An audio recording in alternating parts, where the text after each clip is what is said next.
But let's get into this.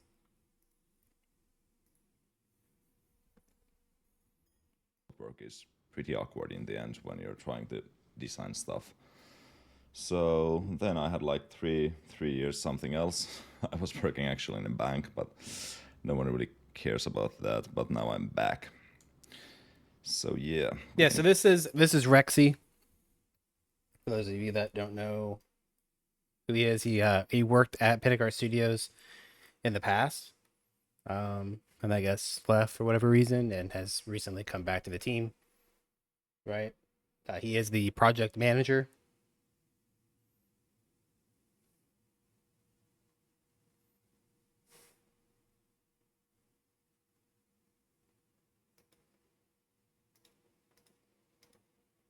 Actually, probably start to jump into questions instantly. He also I'm has Rexy, there he goes. aka Antti. I should be in the pass office now in the like Chaos Tower. And if you wonder, like Bro, I was the original Rexy sounds like me when I wake up in the morning.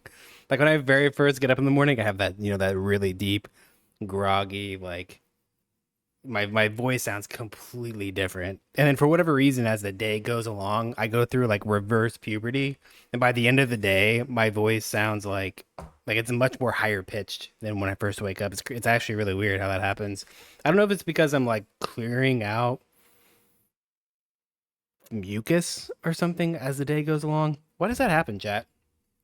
I'm not even talking about like the first few minutes you wake up, you take a drink, and you clear your throat out. But I'm talking like my voice will be completely different from the morning to like noon to like the end of the day. It just changes.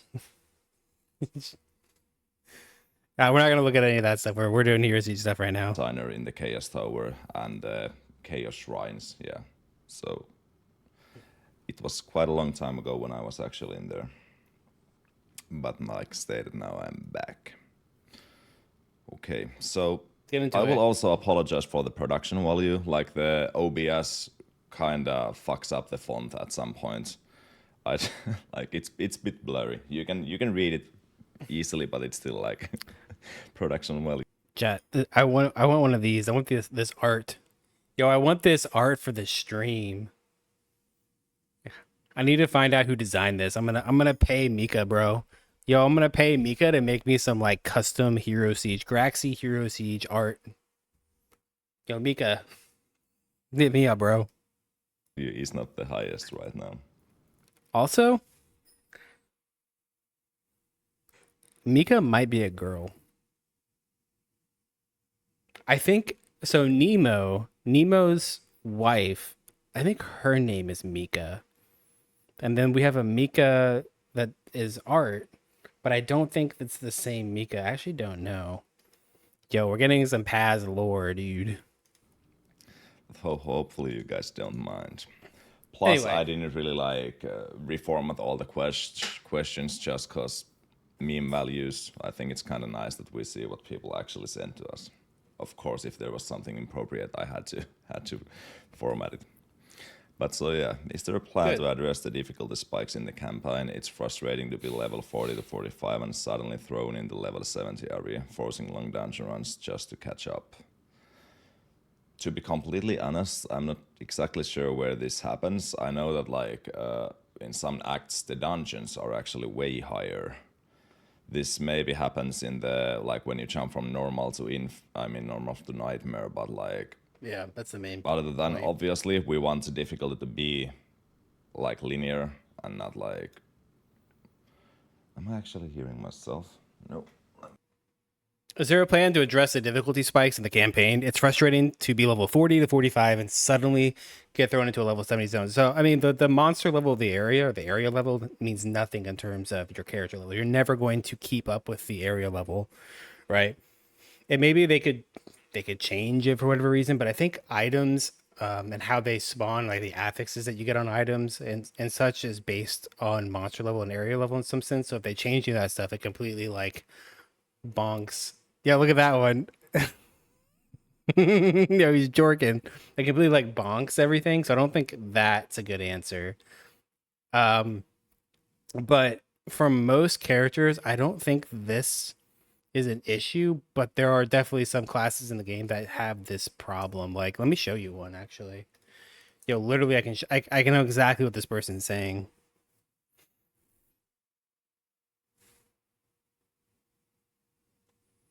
That's just noobs being clueless. Yeah, they just don't know. Do I have a shaman? Look, my shaman's level 42. I just got to nightmare on this character.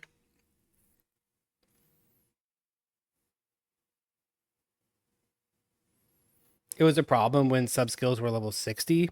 It was definitely much more exaggerated because you were fighting in nightmare without even having your augment, right? So totally understand that, but oh, I actually might have fields of battle. I don't have a jump currently.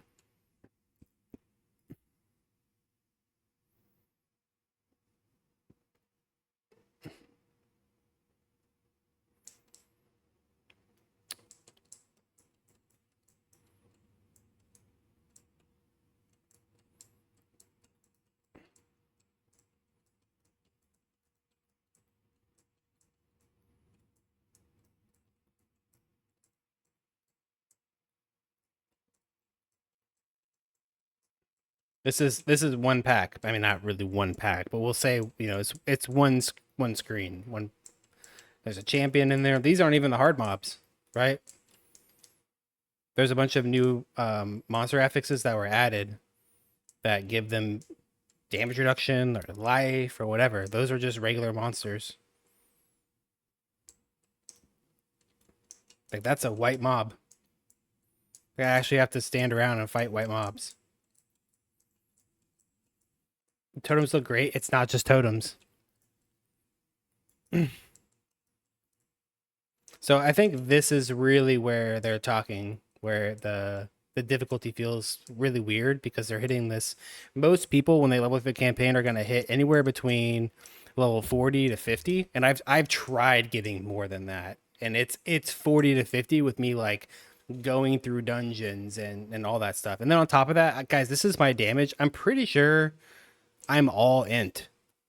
I'm all damage because that's the only way that I can kill anything in early nightmare. Right, and there are definitely classes that just feel like this, even with their augments at level 40 in Nightmare, it's not enough. Um, so because I don't know if the it says the scaling from Hell 1 to Hell 5 was changed, but I think it's also different in the campaign. At least for me, it's felt that way. I've leveled Shaman twice. I did Jotun. I did I play another class? I don't know. I need to play some more classes and just find out if it's a like maybe some of these more stronger classes that were ass blasting. Like maybe we'll do like a pirate kind of ass blast or whatever else um that gets its augment and just goes crazy, right? And see if the power has changed. But like I said, because of the monster types that were added that have the divine monster type, the fearless, the colossus, the am I missing any? All of those additional, like they're tanky as fuck. Especially if you're level 40 in Nightmare, like it's just terrible. And you have to go everything into damage, and you don't feel like you have enough damage. And if you get hit by anything, you're dead because like look at me, I have 300 life. So I think that's the situation. And it could just be Totem right now because I've tried playing Totem a few times now because I really want to do a Totem build next season, and I like leveling with it has been just fucking awfully brutal. Like I crash out. I've played this character now probably 4 times, and every single time I get to Nightmare, I get to right here, and I just can't do it. Like I'm just gonna spend 2 hours just leveling in fields of battle to get enough like power from skill points to be able to even progress. And then if Hell 1 through Hell 5, the difficulty has been ramped up, like just no, dude, I'm out. Like, so anyway, that's what they're talking about. And there are more classes that feel like So, literally like that. but yeah, so obviously we want the like difficulty to be like linear versus like really high jumps and forcing you guys to like backtrack and farm in the like other zones. But On top of that, you have to.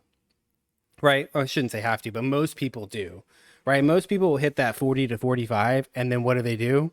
They go to Nightmare into either Rat Den or Fields of Battle, or maybe they try and push to 3-3, and they just over level, right? They get a ton of over level.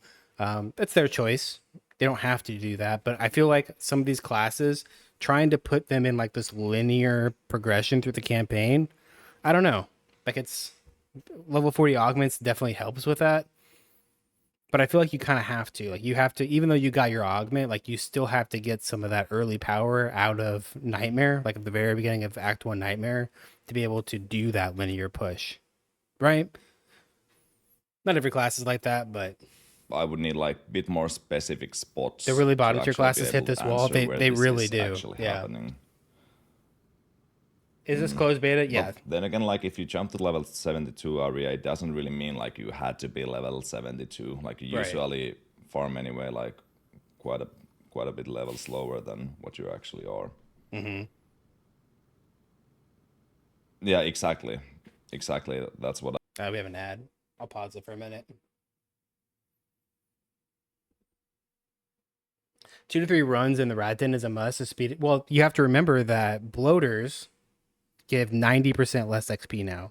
So you can't even like hit a couple of bloater packs and then gain the levels that you're getting now in season 7 to where you can hit level 60 quickly, right? Or whatever you're going for. As well as XP in general.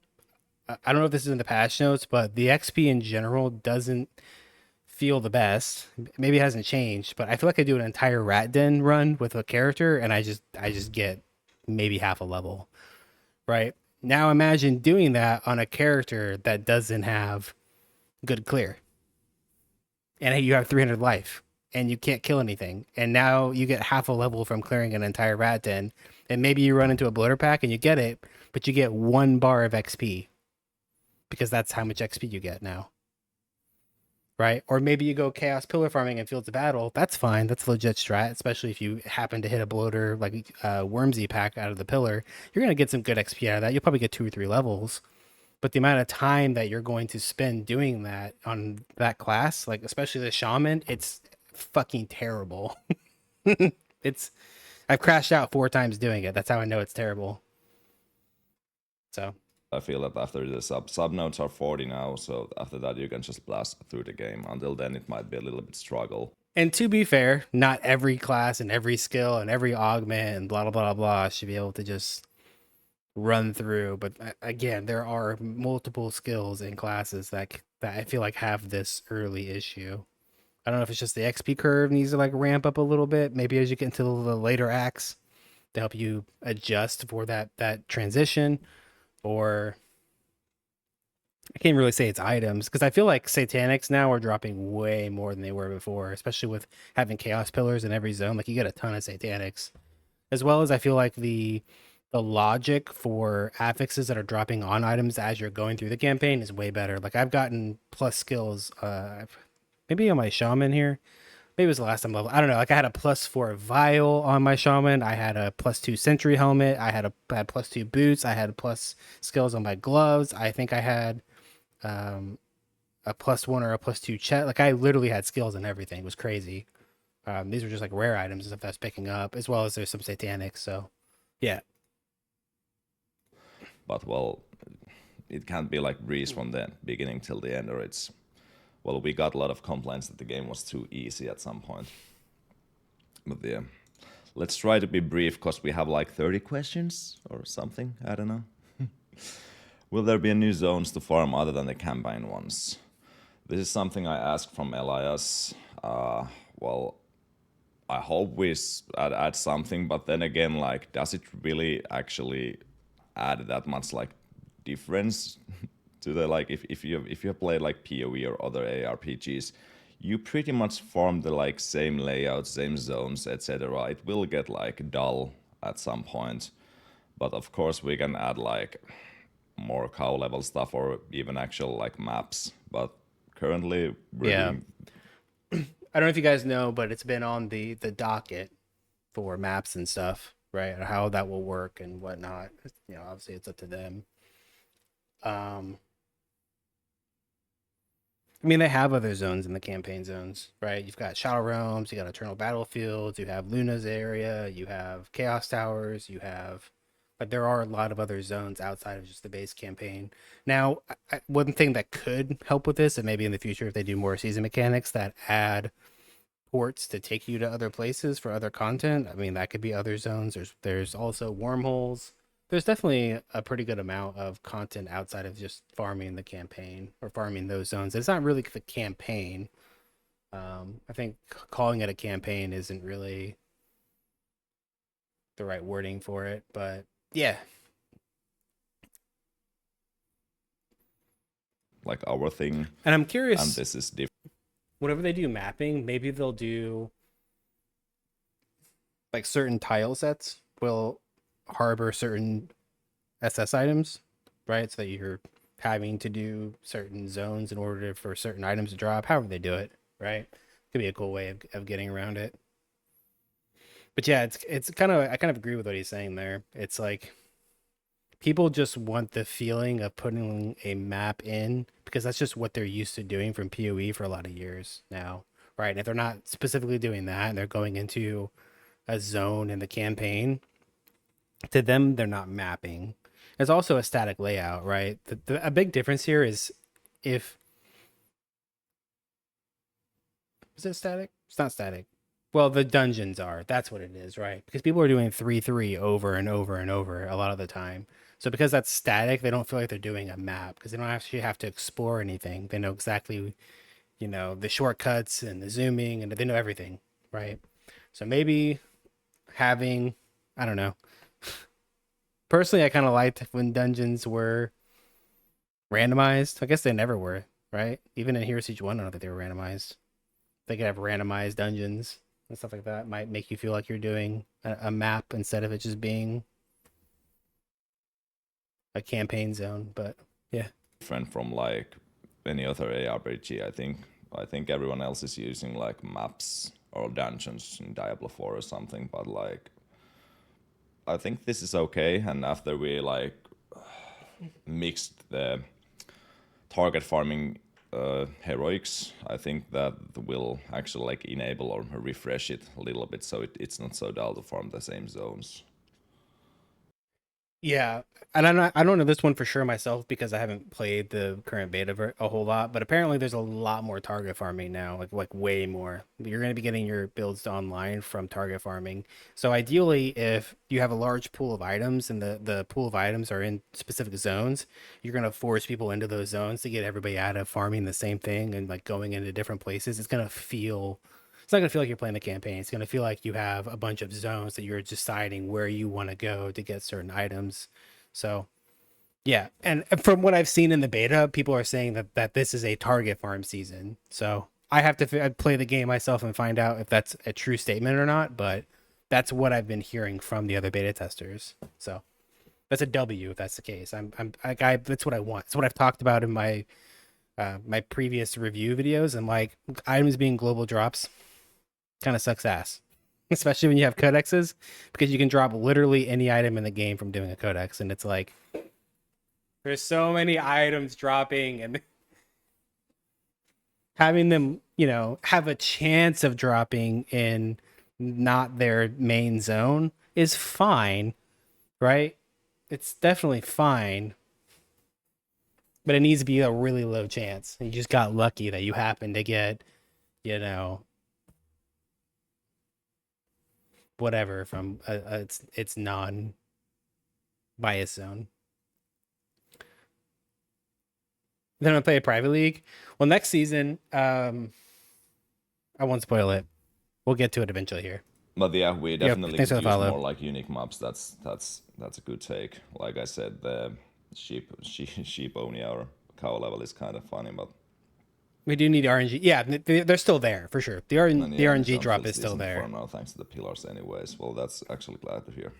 because you have to remember there's still unholies and there's still angelics, and those don't have bias zones. So those will always be your RNG drops as well as items can just randomly drop there, but it's just a much lower chance.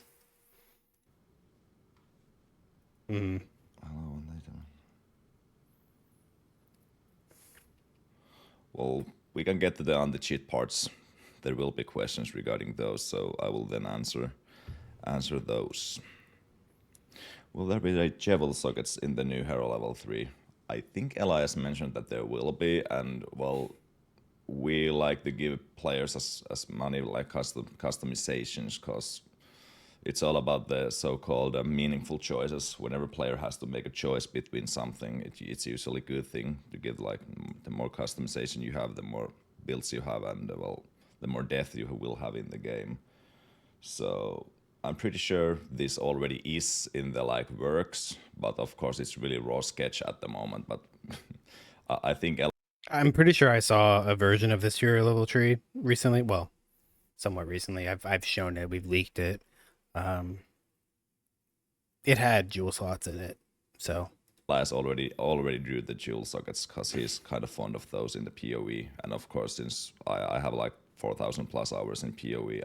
I don't know. I spent a last season in a fully juiced blood pack trying to get a Celestials Authority for 10 hours a day for 5 days and never saw it. I don't believe those target zones do anything. They do, right? You can open up a journal and you can literally see what they do. The problem is you're still fighting amongst the entire pool of items. So if you have an item that has a 1 in 800,000 chance of dropping in the game in general, but when you're in your target zone, it's now just changing that to a 1 in 200,000 chance or whatever it is, right? So yes, it is now a 1 in 200,000 chance. That's what the bias is doing. But whenever the game rolls for an SS item, you're still fighting amongst the entire pool of SS items that can drop from that monster. So yeah, it's going to feel like it's doing nothing because it's yeah. That's why you can spend a lot of time trying to target farm and not get your item, even though that's the bias. If you were to look at the data of SS items that drop from that zone over, thousands and thousands of SS items that have dropped in that zone, you would find that a large amount of them are the bias of that item or whatever item is for that zone, right? But to a player just play one person playing the game that hits an SS item in that zone, the chances of you hitting a Celestial's Authority is quite low, right?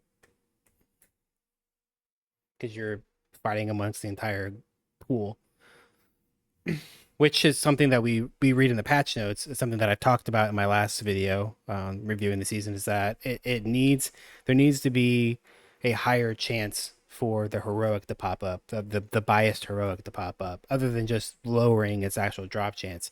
So now, whenever the game rolls an SS, and it's like I think they said 80%. It's an 80% chance that it's going to be that heroic, but you also have a 20% chance of getting whatever else. Mm-hmm.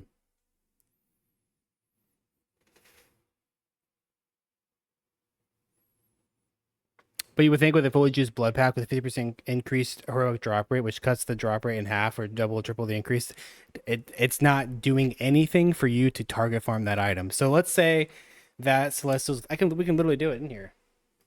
Yeah, let's go into the drop rates. Oops. It's the same situation. Right now, it's Celestials will be, we'll say you're in Hell 5. Right, so we'll call it a 9 and 1.86 million chance. Right, if we're in the zone, it's a 9 and 592,000 chance. 50% increased heroic drop rate. You know what that does? It takes this number and cuts it in half. So it's now a 9 and 250,000 drop chance. So you get an SS item. It's now rolling a dice amongst every heroic in the game that can drop from that monster. And the chance of it hitting this one is 9 in 250,000. That's quite low. I also don't know. My magic find was it was 25, right? So how many heroics do you think you dropped in that 10 hours a day for 5 days? And we can math it, right? How many heroics do you think you dropped in that 50-hour time span?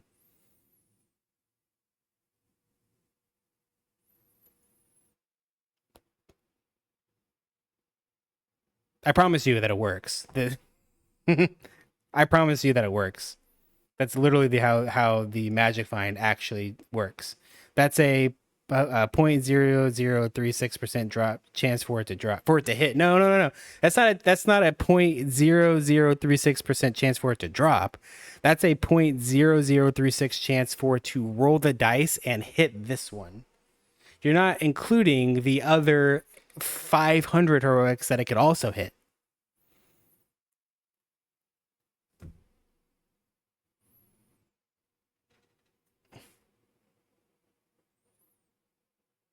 Right? You're not including the rest of the items. Maybe you are in your math. I don't know. So I also don't know what happens whenever it rolls that dice. If it will hit, say it hits this item and it hits this item. Does it re-roll again? Or how does it decide which items get rolled for first from that monster? Does that make sense? Or what does it do if it rolls an SS and it rolls the dice but doesn't actually hit a heroic? Does it null to a 0 and then nothing drops, or does it roll again until you actually get an item?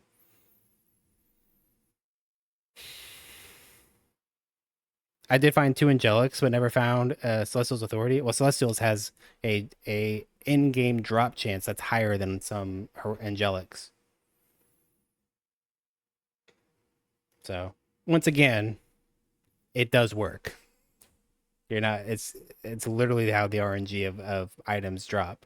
That you having all this magic find and you having all these things isn't. It's increasing your chance of dropping a Celestial, sure, because it's lowering um the it's you're increasing your chance of finding it and lowering how hard it is for you to actually hit the item. But because you're still fighting against the entire global pool of items, it doesn't matter. Right now, it's changed so that whenever you drop a heroic in whatever zone, so if you're in Cathedral, I think is where Celestials drops, you now have a flat 80% chance. I believe that's what it said, to drop that item. Let's go double check this, actually. I'm super curious.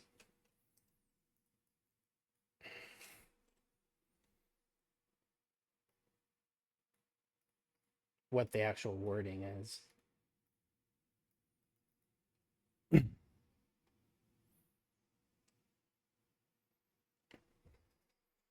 Chase locations for heroic items are better balanced, scrambled, and then added zone item pools to all the juice.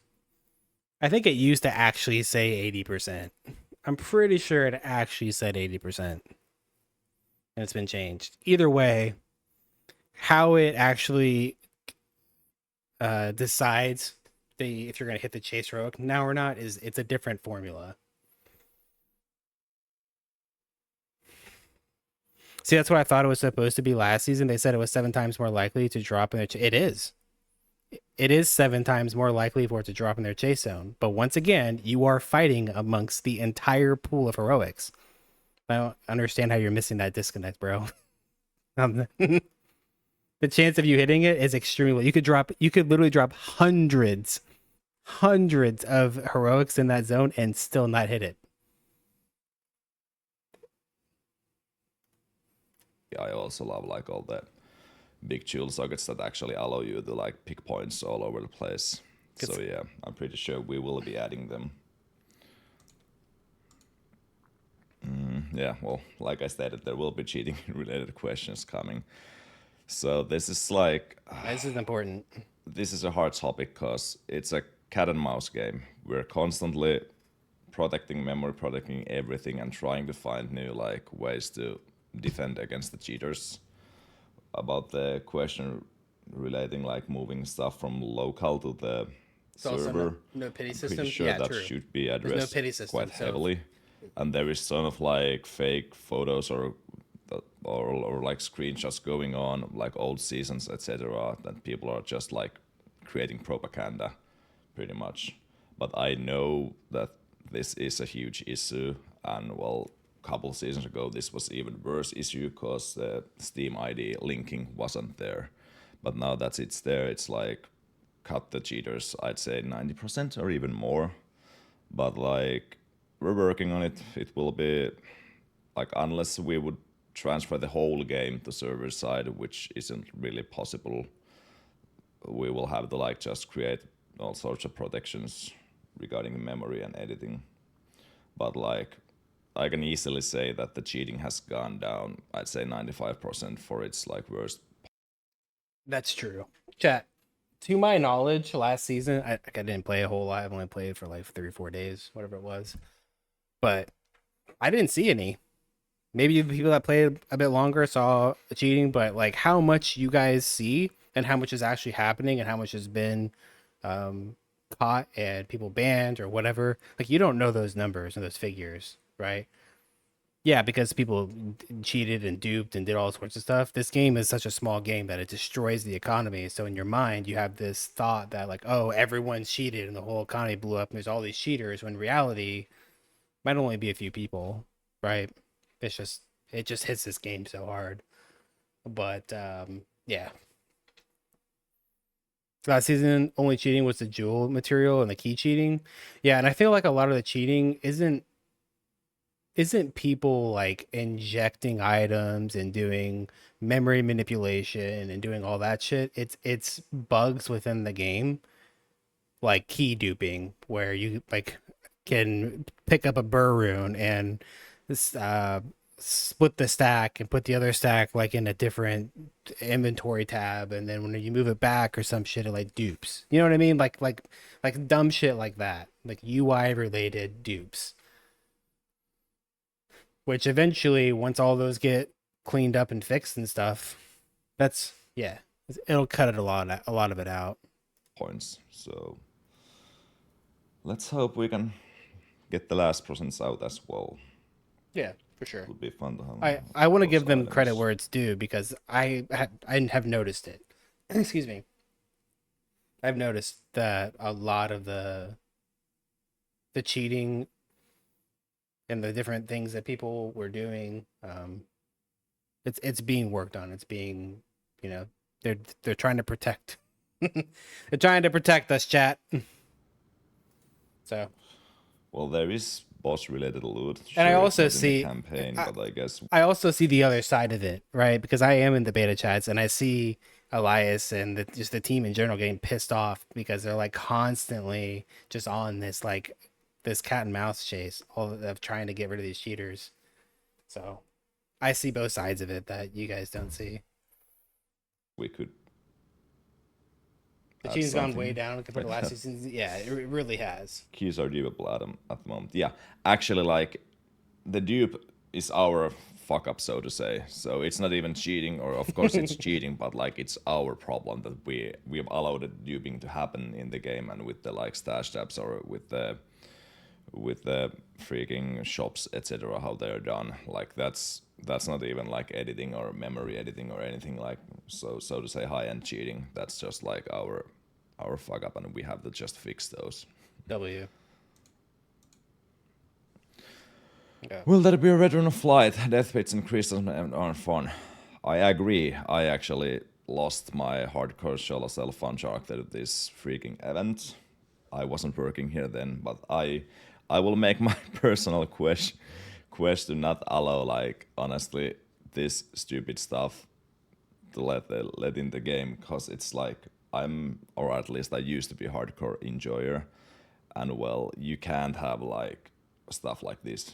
It's an event. Everyone should be having just fun in the event. I remember a You few months ago before Rexy got brought back on the team, he actually DM'd me. He was like, "Hey, bro, uh, Elias asked me to kind of go through and find dumb shit that was causing people to die, or just really weird stuff, um, or just really any feedback that I have on defenses or damage reductions or just whatever, right? To help the hardcore side of the community." Because he is a hardcore player. I've actually, if you guys don't know, Rexy actually is a Twitch partner. He actually streamed on Twitch for quite a while. And if you, I don't know what game he played, if he played PoE or whatever, but he actually did stream for quite a bit. And was playing hardcore. I'd imagine he probably did maybe even Hero Siege, right? He did some like Hero Siege hardcore stuff. So, yeah, shouldn't be losing your hardcore characters in here, especially in like stuff. Yeah. Well, I actually even have a Twitch clip on. I actually want to play hardcore in Hero Siege, but I don't because I feel like there's just some things that will cause me to die. That's just like, bruh. Come on, dude. Like actually, like I just took 40,000 damage from one projectile and L5. Okay, dude. Of it when my merc is standing on the ice and I can't even see that it's like crumbling and it's insta kill. It's just like it's stupid. I will try to make my personal mission that stuff like that won't ever happen. But to the question, we probably won't be returning flight. We just don't want to create any of these death pits in future. No flight chat. Yeah, glad to hear about the Chaos Tower. I totally agree that it needed some kind of like freshen up. The old Chaos Tower was quite tedious, in my opinion, even though I was one of the like main creators of it. But yeah, it became really tedious. So yeah, and we're actually thinking of even like making it a bit more customizable. So it's not like that you always just pick the like the reward is identical at the moment, so you just automatically pick the easiest route. Ideally, we will have like reward versus risk versus reward, so there will be like 3 different options with 3 different rewards and 3 different like difficulties. Okay. Bring back Penguin Floor. I think it was one of the most hated floors in Chaos Tower. I'd say that and the one with Penguin like floor. million barrels or something. Something like an ultimatum in PoE, maybe. I remember back in like Hero Siege 1, it was Maybe, always maybe. the ice ones because you could get frozen. Will and the it just ranking get system return destroyed. in which top 3 receive Saturn keys for rewards? I actually, I apologize, I have no idea which thing this was, because we do have like ranking systems for the wormholes. You get rewards, but anyhow, to the subject more, we are going to add like stuff we can, so that we can make like races. I know people loved races in PoE, and I know I already promised that we would have had them in like this season, but there is just so much stuff to do that it has been just postponed. But ideally we will have more like competition, more like stuff you have to grind for the end game, much like the PoE's challenges, or if you play Torchlight, there is this like boss gauntlets where you actually get like proper rewards, which will like, well, in TLI you will get those pets which are pay to win, but in PoE you will get like skins, etc. So ideally we will make some systems where you can compete, either it's race or either it's like farming the end game or something, and you will gain some skins, etc. Well, that's at least idea. Okay, cool. Yeah, I mean, rank systems, The go for 3 it. in was each wormhole one was the most hated thing. I remember a lot of people really used to like competing for the top 3, right? Top 3 of your class and getting reward for that. But I think they're ready just as a company. They've moved on from that, and yeah, maybe in the future if the wormhole stuff gets, because I think wormholes are going to turn into mapping. At least that's what the last correspondence of wormholes was going to be. So it's just not something they would want to bring back, because then, once the wormholes go away and they turn into mapping, then they have to figure out what they're going to do with this. So it's better to just put the ranking system where it needs to go.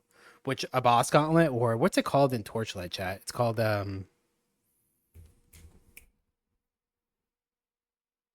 what's the bossing thing called? Where am I? Where are my weebs at? Where are my whale weebs at? Showdown? Yeah, boss showdown, or yeah, something showdown. Supreme showdown. Yo, native and I at the same time. Got it. Yeah, the Supreme showdown. Imagine the Supreme showdown in Hero Siege. I don't know, man. Like, I'm down for it, but just the thought of them making 20 bosses, kind of. It might be 20 by 10 bosses. But it definitely needs to be situations where like these bosses can be They need to be pinnacle bosses, and it needs to be a situation where it's like you aren't going to be fighting any of these bosses until way late, like Inferno, min max, like beyond that, essentially, right? And have like these different bosses that you have to go and like progress through. Like, I mean, that could be sick. You know what it makes you think of? It makes you think of Calamity. It makes you think of Terraria's Calamity. Like all the bosses that are in there and all the shit you got to do in order to spawn those bosses. I guess you could create systems like that where you have to go and like farm certain things. But I don't know if that would be, but it would have to be like easier to farm, I guess. Easy stuff to farm. Maybe not. Maybe you just click a button and go into the boss, go into it and go fight it over and over and over and over until you beat it because it's such a hard boss or such a whatever boss. Like some bosses are honestly just bullshit. You ever get that boss chat where you're just like, this boss is actually just bullshit. No matter what you do, there's no way to like dodge certain things or do anything. You're just screwed. like that sort of thing. You just let them go in over and over and over and over. They really just need a bigger dev team. Yeah, Elias is their only front end dev. Yeah, he's the only front end dev currently. Thing ever. What was the tree in Heritage 1? DPS check Dragon. Ability is going cooldown and not doing anything. When will this be fixed? I actually think this should be fixed in current beta already. I know this has been issue like long time. I've sent million bug reports before I was even playing.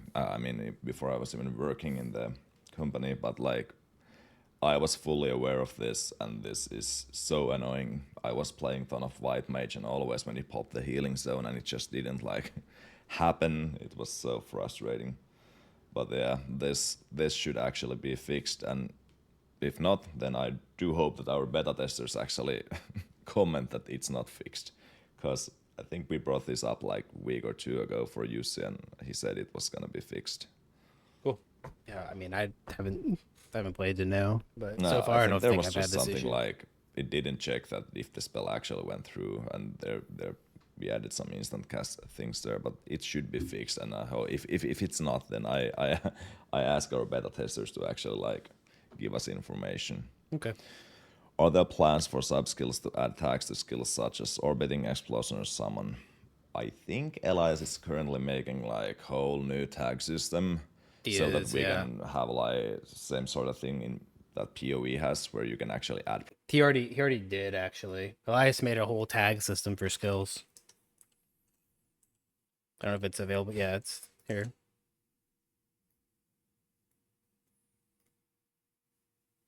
I guess I could just done the whole thing. My bad.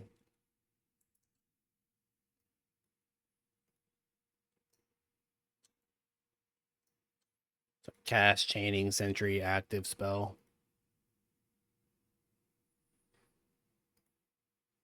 Projectiles to all sorts of projectile skills. So I suppose this is something that should be happening as well, or could be happening.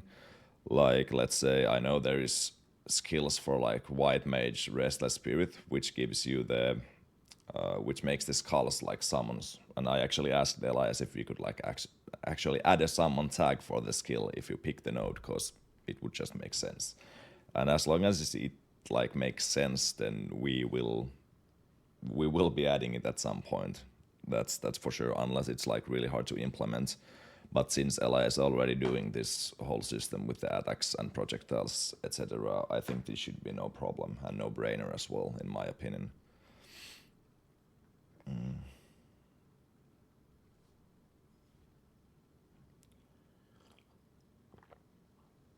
Yeah, definitely. I'm not sure. Like, I think if we're adding system like this, there will be like chains as well, like +1 chains, +1 projectiles, and as long as we have the system, then like we can just create Wait, more. plus So one yeah, chains, plus one projectiles. All right, I'm gonna leak chat. I'm gonna leak an item. The downfall of Phelps.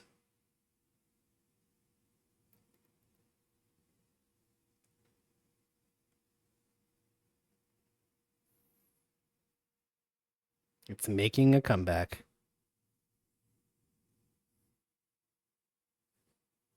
All right, chat. That's all you get.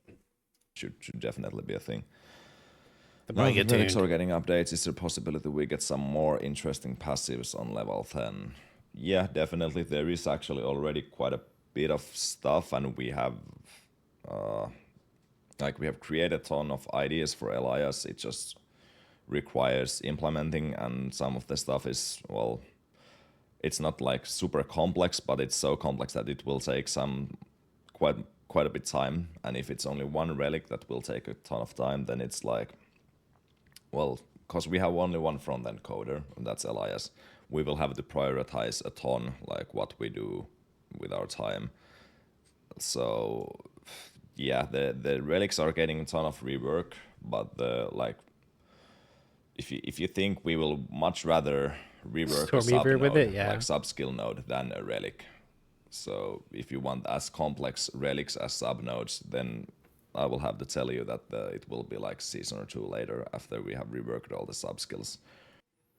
This is your question. Now that relics are getting updates, is there any possibility we get more interesting passives on level 10? There's definitely a lot. I actually might have a picture that I can give you.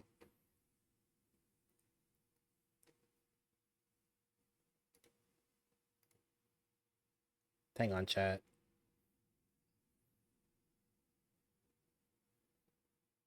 Let me see.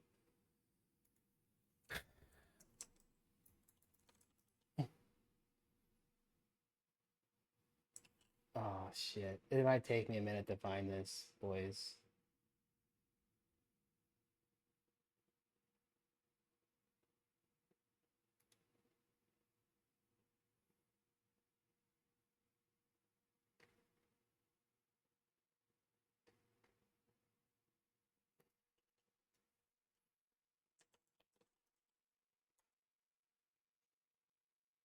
Oh, here it is. I actually found it. Hang on.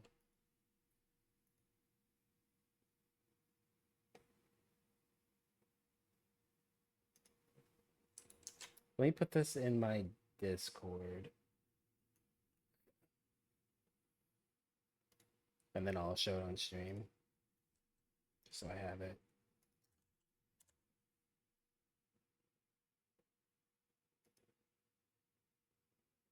To reference back to.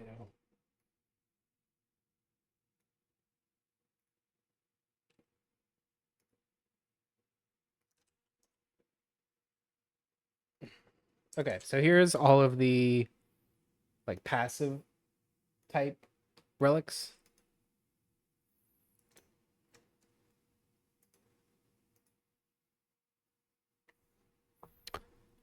I actually haven't really looked through a lot of these. I kind of wish there was a before and after, but it is what it is. I believe that. Here's a couple of the newer ones. They're like super reworked ones. So all of the elemental types are getting pen.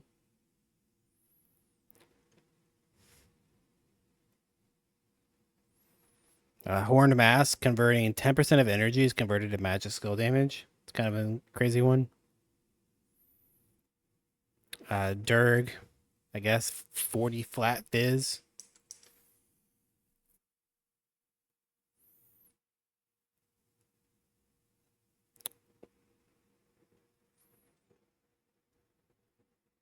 Bracer of life, 15% life. I'm not sure if I had that before.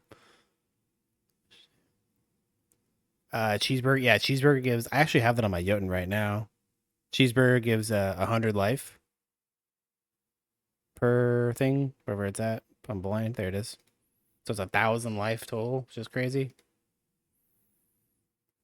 Yeah, actually, probably use that on a lot of characters. You also get 50% replenish life. Would be nice to have like a really nice regen build.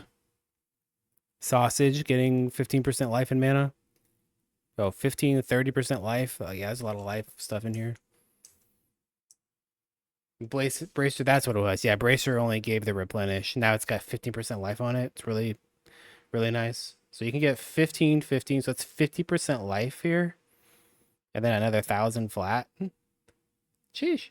That's a lot. It's a lot. So there's those. And then you also have You also have the proc ones. Here, I'll show them on stream for a second. We're not gonna go into deep on all these, but for anybody that's watching this in the future on YouTube, here you go. You can pause the video here and check it out. I'm trying to move out of the way a little bit. All right. Because there is ton of that were still like dead on arrival and are still dead. Is Tom still alive? Yeah, he is. And hopefully he's finally creating some sort of like test for the servers so we can actually brute force them or like. Well, I think we are having the open beta and I really hope that everyone is logging in at the same time so we can make the servers burn because we don't want like bad launches anymore. It's just out of the question. It has been too many horrible launches and there should be none more. Talk to a preach, bro. Low key, they haven't been that bad. There's just been some, yeah. There's been some that have been like really bad and some that have been really good. It's never been just like, kind of rocky for like maybe 20 minutes or so and then we're good, right?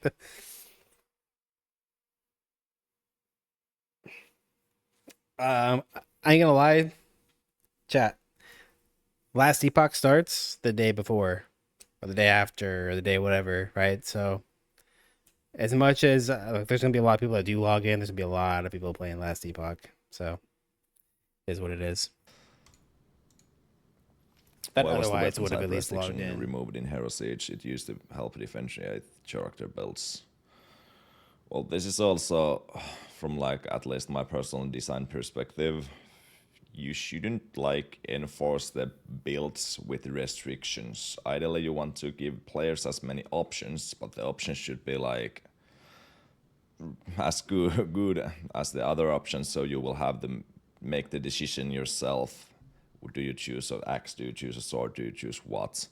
So like we want to limit caps and restrictions and leave the players as many choices as they can. But of course, since we live in the era where everyone like calculates everything with Excel sheets and min-maxes everything, it is really hard to actually differentiate character builds. So people will always have the flavor of the month builds or the best in slot builds. And I don't really care.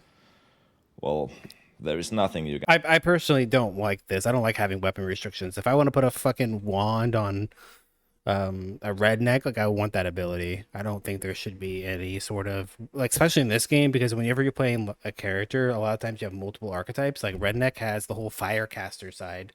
Why can't I put a wand on? Right? Or spellblade or whatever. Same thing goes for marksman. Like marksman has the whole like sentries and arcane caster, whatever, and it has multi-shot. Why can't I put a wand or a spellblade on? Right? I hate the restriction. Remove it. If I choose to put that stuff on, I can. Obviously, you have passives like redneck has, like chainsaw specific passives that will make that create that identity. Where if you want to use a chainsaw to get the extra damage, by all means, but you're not forced into that. Maybe using a giant axe or something ends up being a better thing for your character. I don't know, right?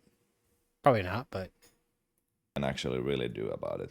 Like good thing last epoch you launch had is to be disaster for a brain week. to actually make a game where you would have like 5 different builds and they would be like exactly as good. Bonsai gets 40 CDR. That Yep. could also be a stale, like really stale game if you actually find that kind of balance. So I don't know.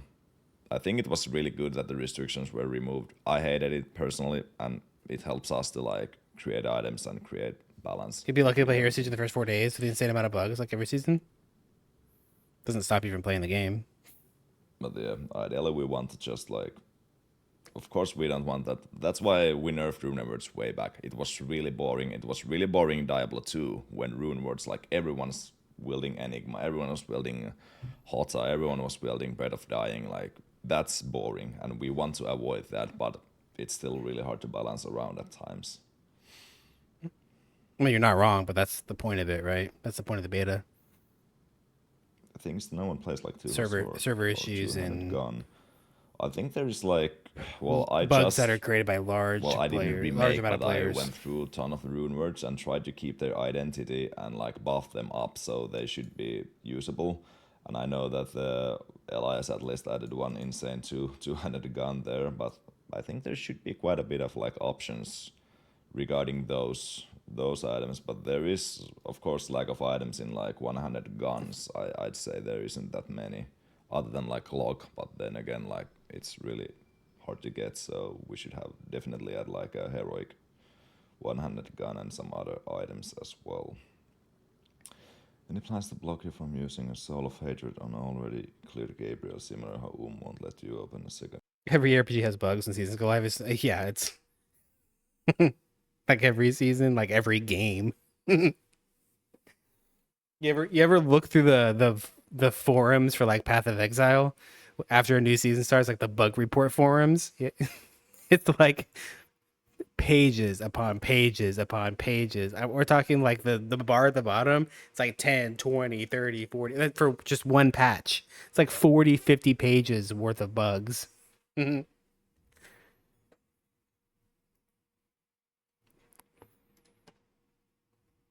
It's not even ARPG exclusive. It's every game ever created. I don't know why we're targeting any one particular game. Every game has bugs. Any launch or any season or any patch or anything.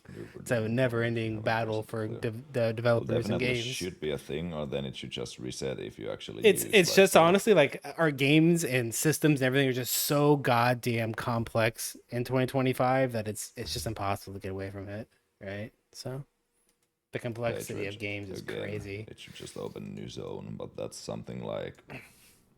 Well, I will actually just write it down to myself and then throw it on Elias's taskboard, so we get some kind of fix on that.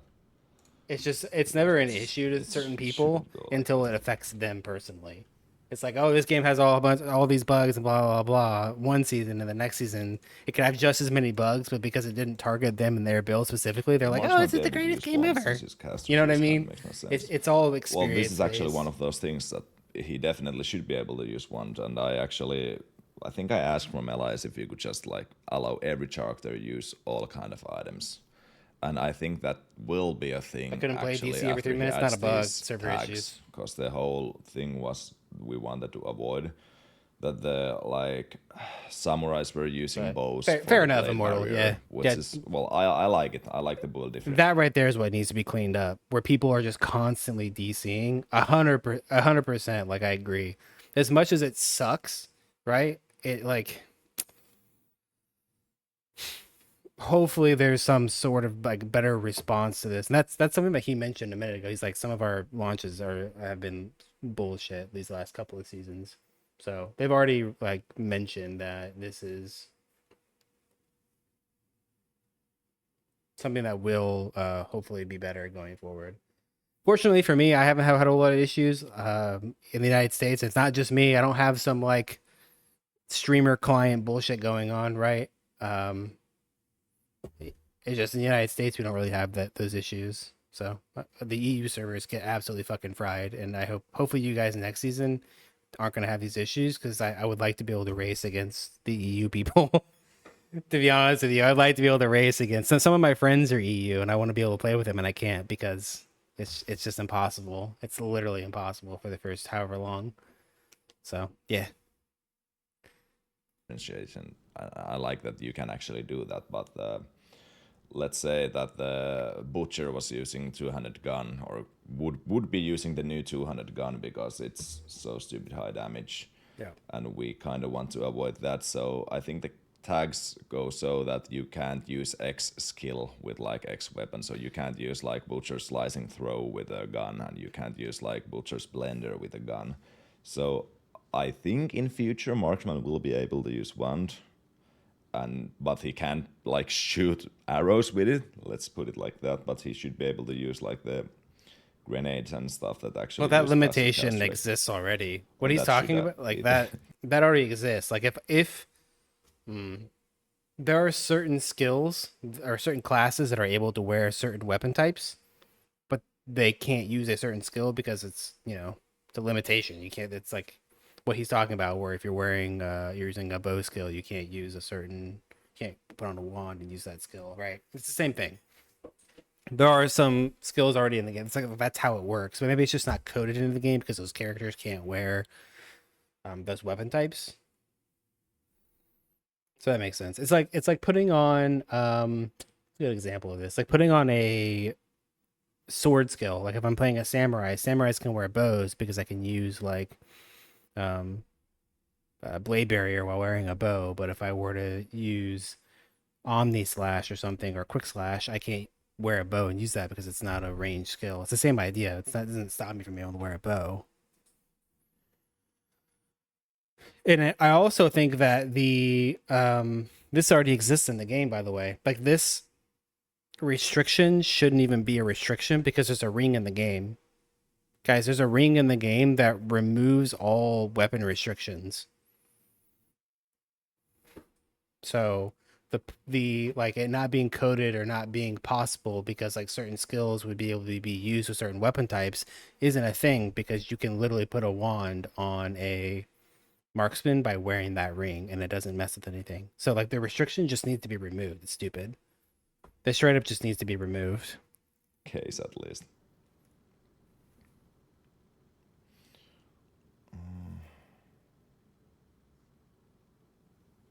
You have to consider the devs' income Yeah, versus other Glimmer games. Fury is a bit imbalanced. Maybe I'll do something about it.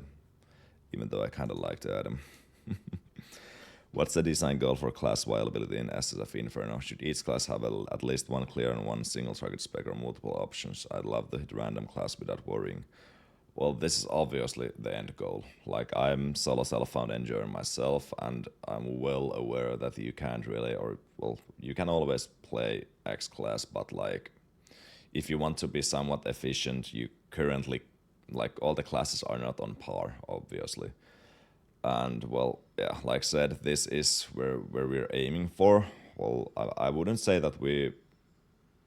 I guess we do want that all classes have somewhat okay single target at least, and somewhat okay AoE, but like all specs probably won't have like giga AoE and giga single, cause I think that's also a bit boring that you will like have you actually exactly have like everyone will use this skill to clear, everyone will use this skill to like single target. So ideally we want every class to be viable, but we don't want to make it so clear that you should use this skill to single target and you should use this skill to AoE, because it's just boring, or in my opinion at least.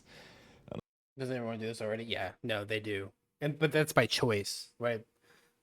They're doing it by choice, and it's due to, I mean, a lot of factors. One of them being me, right? If I make a build guide video on here's my character, it uses this skill for AoE and this skill for single target, everyone's gonna do that, right? Or the people that at least are watching my content, as well as a lot of classes. Unfortunately, like every class in the game has 10 to 13, 14 skills, and every single one of those skills has 4 augments, right?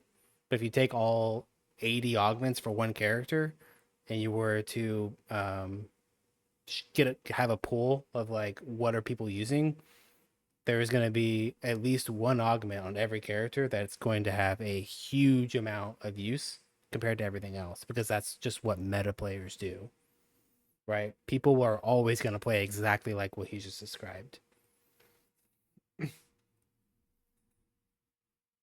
The only shifting change for them is some fantasy. Some people care about playing a character because they just like a certain fantasy. Like me personally, I really enjoy Jotun because I love Cold Sork.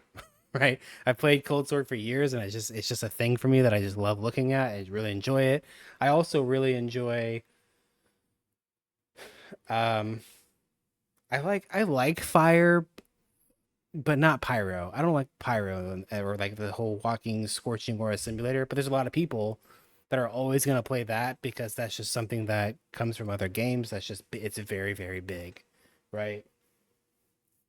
So even though Pyromancer has all these other things going on, you're going to have a huge amount of the player base that are always they're just going to play Scorching Aura because they love RF. And personally, make RF good.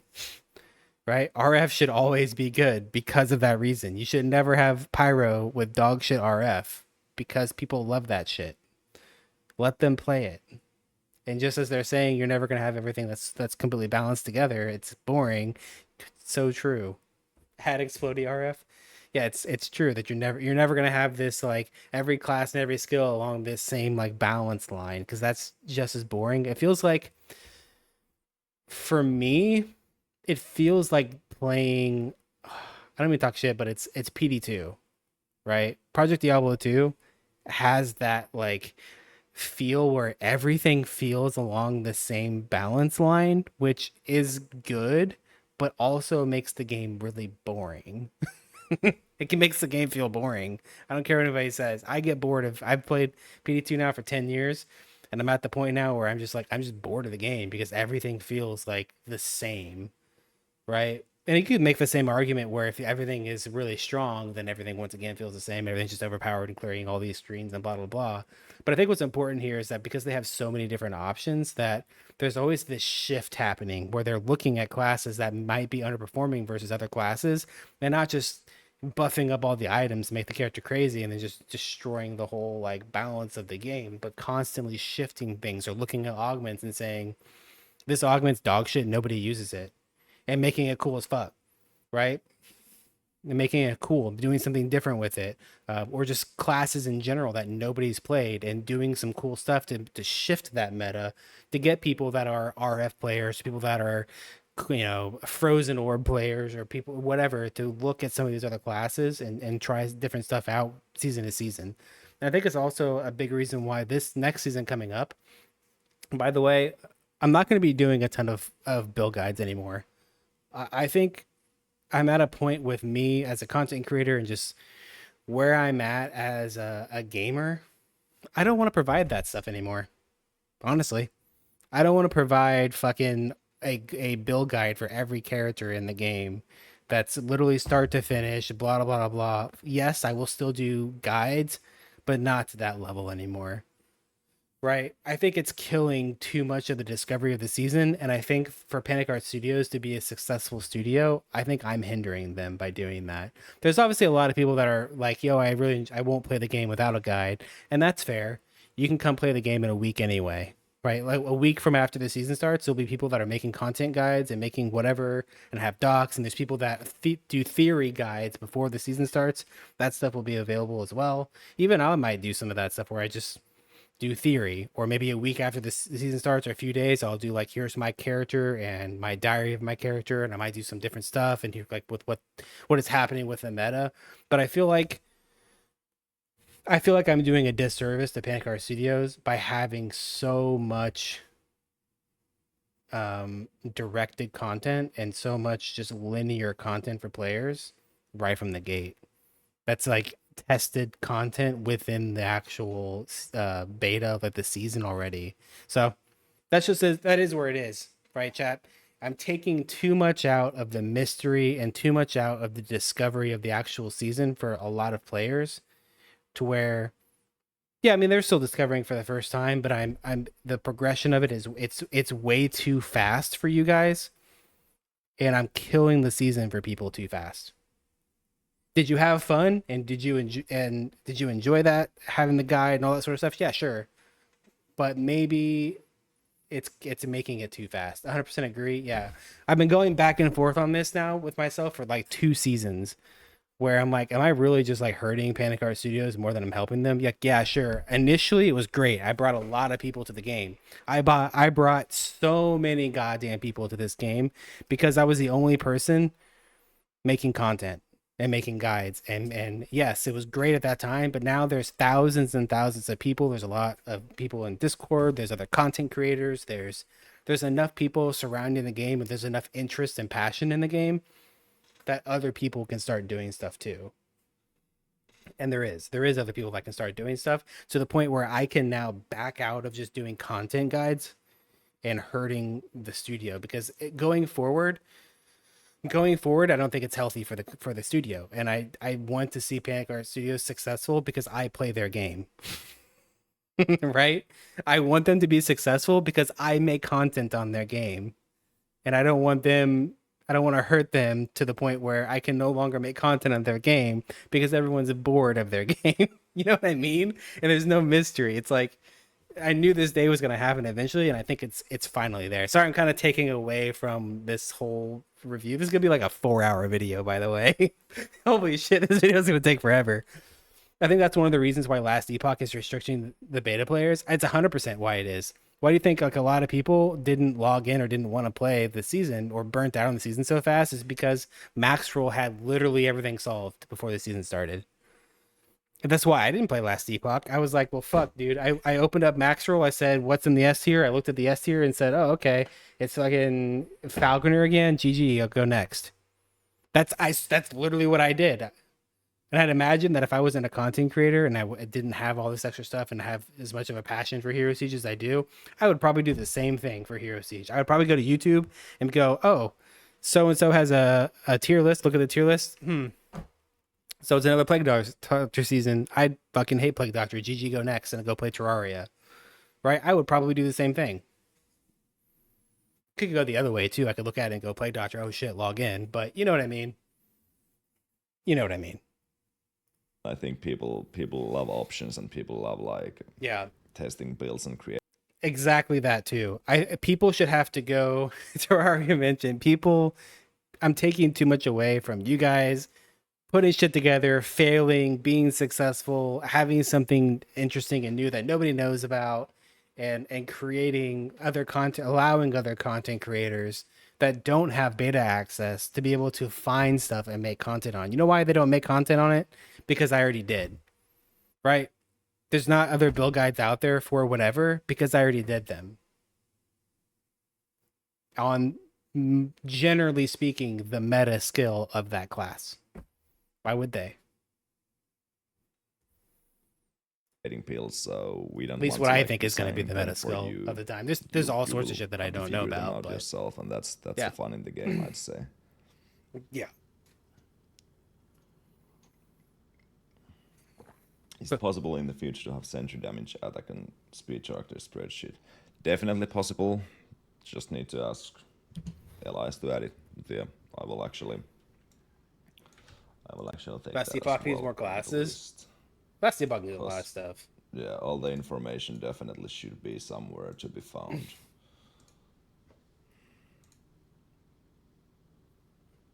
Yeah, definitely we don't want to have a second D4, that is what I'm saying, yeah.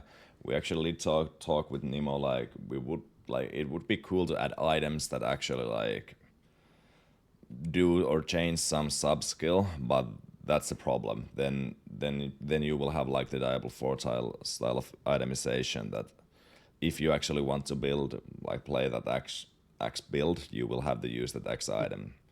And it's kind of boring, but like of course there is some items that will kind of do that, but overall we don't want to like enforce it, so to say, or well, you probably get the point what I'm trying to say.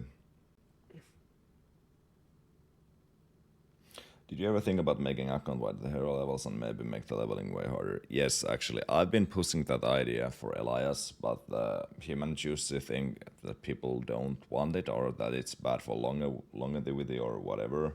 But I personally think that if the hero levels were like account wide, people would be rerolling way more, and I think it would actually like increase the longevity of the game, because I know personally I sometimes quit because I don't want to reroll. I don't want to like, or I want to reroll, but I don't want to freaking farm 70 hero levels again.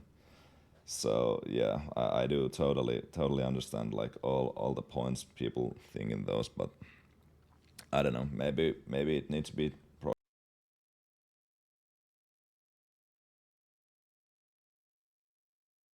I'm back and forth on this one. I know that Elias, this question has been brought up a lot to him.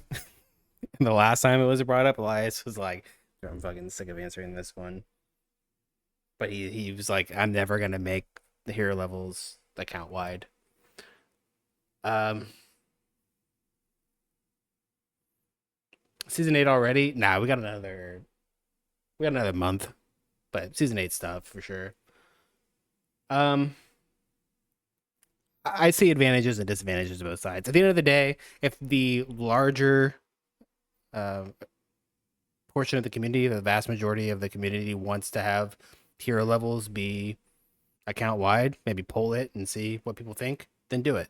Try it for a season and see what it's like. If it becomes a hit for the season, like blood packs, how we tried blood packs and they're huge, then do it, right? Take the risk and see what happens. I don't know. I see advantages and disadvantages on both sides of it. It just at the end of the Brought up day, it just again. needs to be done and see Brought what up again with happens, or Elias pull and it and see what Jussi, and happens, right? maybe it needs to be polled with the player base or something. Yeah, there I you don't go. know. Yeah, Then do again, that. players don't always know what they actually want. They That's just true. think that they know. But I But do they totally will agree know that once they play the could be at season least with it. tested. They'll know once they play the season with it. Yeah, but Florida I think initially this is a bad idea, by the way. The whole like hero level thing early, I think it'd be stupid. If they end up doing a boss gauntlet or they end up doing like a ton of additional boss content where maybe you decide to play a different character for certain situations, then sure, I could see that being useful. Pro, we're talking about the hero levels. Like those still take time. If you reroll, you will have to level them again. So that's for some people that's a no. People just don't re. But it comes down to what's the point of a reroll, right? Generally speaking, people will reroll from whatever their start build is into another build, not just because they, want to play with a cool new skill or something they haven't done before, right? Generally, people will play single player or they'll do like SSF sort of stuff when they just want to play a character they've never played before. They're generally re-rolling into another character because their current build isn't doing something that they need to do in the game, right? Whether that's doing a certain boss, whether that's farming faster or whatever. And generally, it's just they're just making builds that are just stronger and faster, right? So you take somebody that's now just like a starter character, or the season launches, and everybody now has, their starter builds, and now they farmed 30 or 40 hero levels, and you've given them the ability to just re-roll, get power leveled very quickly, by the way, into their speed farmer with no penalty.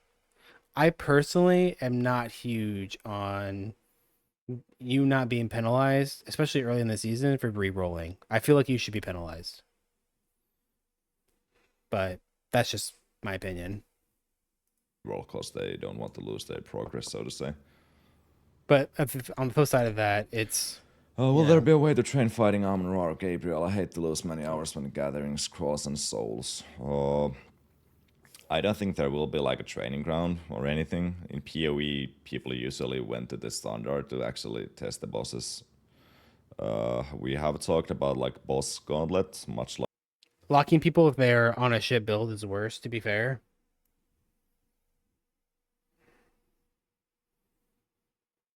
Yeah, but it shouldn't be a situation where they're like, yeah, let's make hero levels account wide because our game has shit character balance. It's like putting a band-aid on an underlying issue.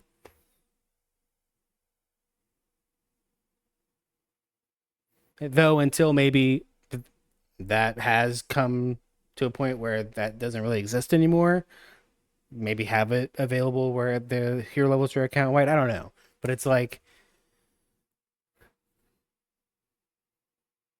yeah, for sure someone's gonna know they're on a shit build before and I feel like sometimes people will say they're on a shit build when really they're not on a shit build. They're just coping because somebody else is going faster than them, and they're like now they're just crying because they didn't pick the right build. They didn't pick the right build, the meta build or the meta character or whatever, or they're just not having good luck or whatever the situation is, and now they're like, oh fuck, I can't re-roll because I have to redo my hero levels. I should just be able to get them for free. I shouldn't lose progress and blah blah blah. Like, yeah, you didn't make the right choice or you had bad luck or whatever the case is, and you should have a consequence for that. It should be a penalty because you decided to play a new character, right? Not when somebody else is farming faster than me, or I didn't pick them at a skill and now I have to re-get my hero levels. You know what I mean? Player retention for more casual players, that's where I see the value. Yeah. Yeah, probably more player retention for the I mean, I think the majority of the player base would probably enjoy it. And the majority of the player base would make other characters and farm out other characters or maybe even min-max other characters. That is one point to this that I don't see people doing. I don't see people really min-maxing characters. But to be fair, how much min-maxing does a hero level tree really give you? Right? Getting that 30 or 40 hero levels doesn't take that much time, I guess. Um, but being able to farm with that character at the same level of juice, right? With all the glyphs and stuff. I guess that's the answer, right? Being able to have all the extra juice on top of being able to farm with it. Yeah. I mean, I definitely. How much min maxing do you even really need to clear everything in the game? Well, I mean, now it's a different difficulty scaling. I can't answer that question. Like in your current season 7, it's much different in season 8. It's much different. I mean, Indrixia and Hell 5 has like 140 billion life, right? That's Hell 5. I don't even know what she has in Inferno. Inferno is much harder. It'll take a much more geared character to get into. But I mean, I don't know. I'm saying that without actually experiencing it. But yeah, you're right. Like, how much of a character do you really need? So, Like if any one of you play Torchlight Infinite, there is a Supreme Showdown where you actually have like I don't know. 520 We're bosses. gonna find out. And there is often identical bosses to the like bosses in the campaign, so to say, or in the game otherwise. So I guess that could be a way to implement like Amon-Ra or Gabriel training crowd, so to say. But other than that, no, we're not like going to implement any kind of place where you can train fighting them. But there was a discussion with The whole goal of rerolling is to farm back at the same pace as the previous character, go further using another skill. Not always true. I feel like people re-roll simply because they have a problem that they want to have a solution for. In your case, the problem could be that they could be farming faster, and the solution is to re-roll into another character to farm faster. But maybe the problem is they can't kill a boss. They have 0 single targets, so that's their problem, and the solution is to re-roll into another character. Whatever the case may be, it's the same situation. Like, you're saying the same thing I'm saying here, just with different context. Yo, Wiper coming in with his Prime Gaming for 9 months. Yo, chat, I remember when Wiper first came to my stream. I remember when he very first came to my stream because he told Otto, he's like, yeah, bro, I know Graxy. He had never even talked to my stream before. First message, before he even said his first message, he's like, bro, can I get in the beta? I know Graxy. And Otto DM'd me. He literally DM'd me. Or maybe he said it in Gen Chat. I don't know. He like pinged me. It was like, do you know this person? And I'm like, I don't think so. Brother tried to get in. If he asked me now, I'd be like, yeah, no, I'm getting in. Something in a sense with the portals, almost like in PoE, that your portals would have charges. So one death wouldn't actually throw you out from the zone. So you would have like a couple more chances to fight it again and learn. Just make it so you can go back into the fight unless you hit restart. Maybe we totally forgot about it. So I will write that down as well. Yeah, they definitely made boss portals now, by the way. So if you die in the fight, you can go back in. They have boss portals. At least do we get shared stashes between characters in Season 8 in Bloodbacts? No idea. And a Graxy said you gave this shit. Now let me in and I'll fix it for you. The problem is probably that the copy paste. So if you make like 2 characters in the same Bloodback, those don't share stash. Well, that's a bit odd, I'd say. I'm not sure if it's somehow hard to implement. I'm not sure how everything is coded, but I can throw that in and I can bring it up with the boys. Because definitely it would make sense to share the stash, but yeah, probably when they first created Bloodbacks, they just decided that everything is like. Well, the problem isn't that it would be like you have to have the shared stash between your own characters. The problem is that if you use the Bloodpack stash, you have a chance of your items are disappearing. If there's like too many people in your Bloodpack and they're all trying to use the stash at the same time, it's causing some like server issue, some like Bloodpack stash issue where they put their items in and they go to their next character to take them out and their items disappear. Or and that from other people, or they go to pick them up and they put them on their character, but they're not really there and they log and their items disappear. There's like some like item disappearing problem with the Bloodpack stash. That's why it's a problem that their personal stashes are personal and not shared between their own characters.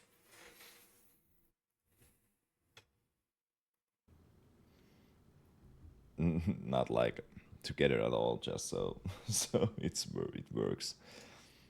The boss portals are huge for new players. It's just I think they're good to have at this point because so many bosses that they created, especially if they decide to do some like boss gauntlet stuff, maybe those won't have portals, but having the portals Yeah, Woody's. I is probably a good definitely idea at this personally I point. enjoy the boss gauntlet a ton in the Torchlight Infinite, and I've been pushing the idea a ton that we should add that as well, because it will give longevity for the game. It will give like, well, for some it's a like arbitrary goal, but at least for me Yo, in Rexy is a Torchlight it is a Torchlight goal Infinite to get player. the actual boss Rexy gauntlet is like every a season. dog shit I Torchlight enjoy Infinite it. player.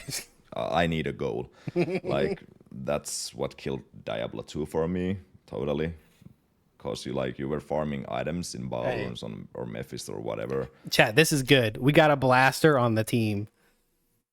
You hear that, chat? We got a blaster on the team. He's gonna be our harpoon and ensuring that Hero Siege doesn't turn into fucking PoE 2. He's our harpoon.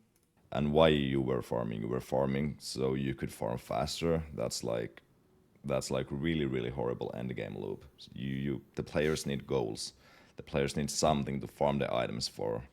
Like in last season, I got a ton of comments regarding from like streamers like Edup, etc. That when they finally hit the Inferno, they could instantly clear the Inferno, and then they were like, okay, Yeah, that's true. I don't want to farm here because I can already clear it. There is no like sense of progression at all.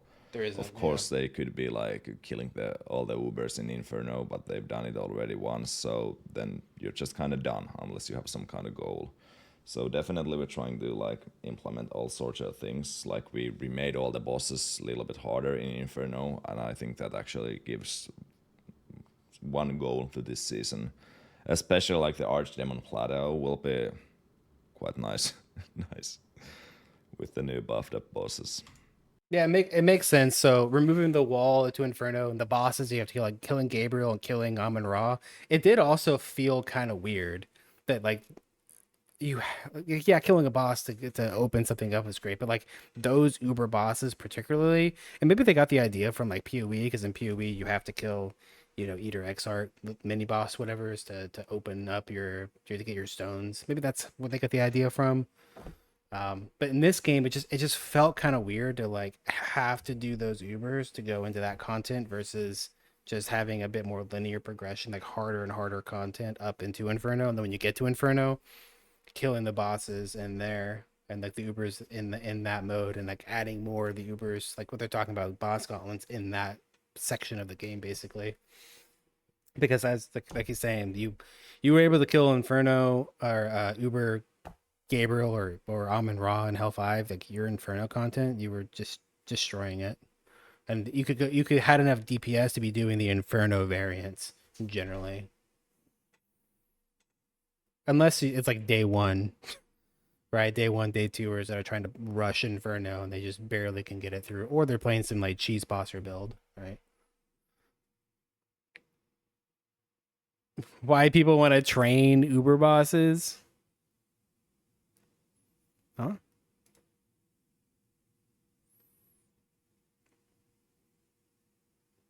Oh, you mean like train the fight? Because they want somebody to tell them how to do the fight. They want either a YouTube video to watch that teaches them the fight. They don't want to go into that content they farm for hours and die to it. They want to know how to do the fight before they go in. That's why. Like the Archdemon Plateau will be quite nice. But Nice. no, that's With the new stupid. buffed up bosses. Go in there and die. I've seen you guys made a lot of balance changes, so our caster classes like Inscaling Pirate, Jotun, and Exactly. Nah, I disagree. Yeah, you had to farm for it, but that's how games work. You have to go and farm things up. If it's a boss fight, if you fucked up in the boss fight, you should die and there should be a penalty. There should be a consequence because you died other than just I died, now I don't get the loot. The consequence is now you have to go and farm up another mat to go and do that boss again.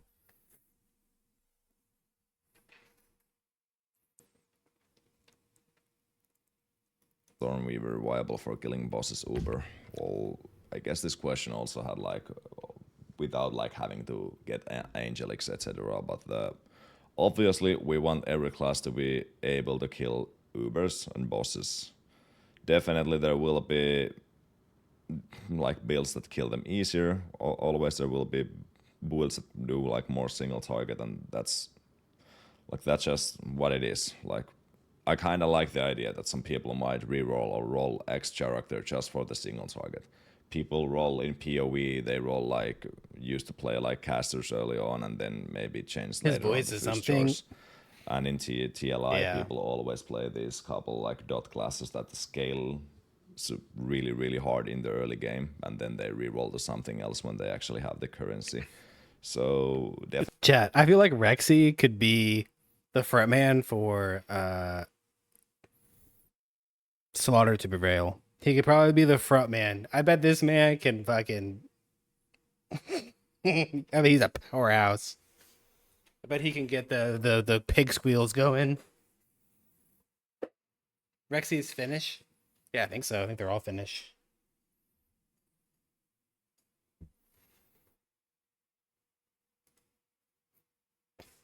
we want every class to be viable in all aspects of the game, but of course there will be some classes that are just better in X aspect than others.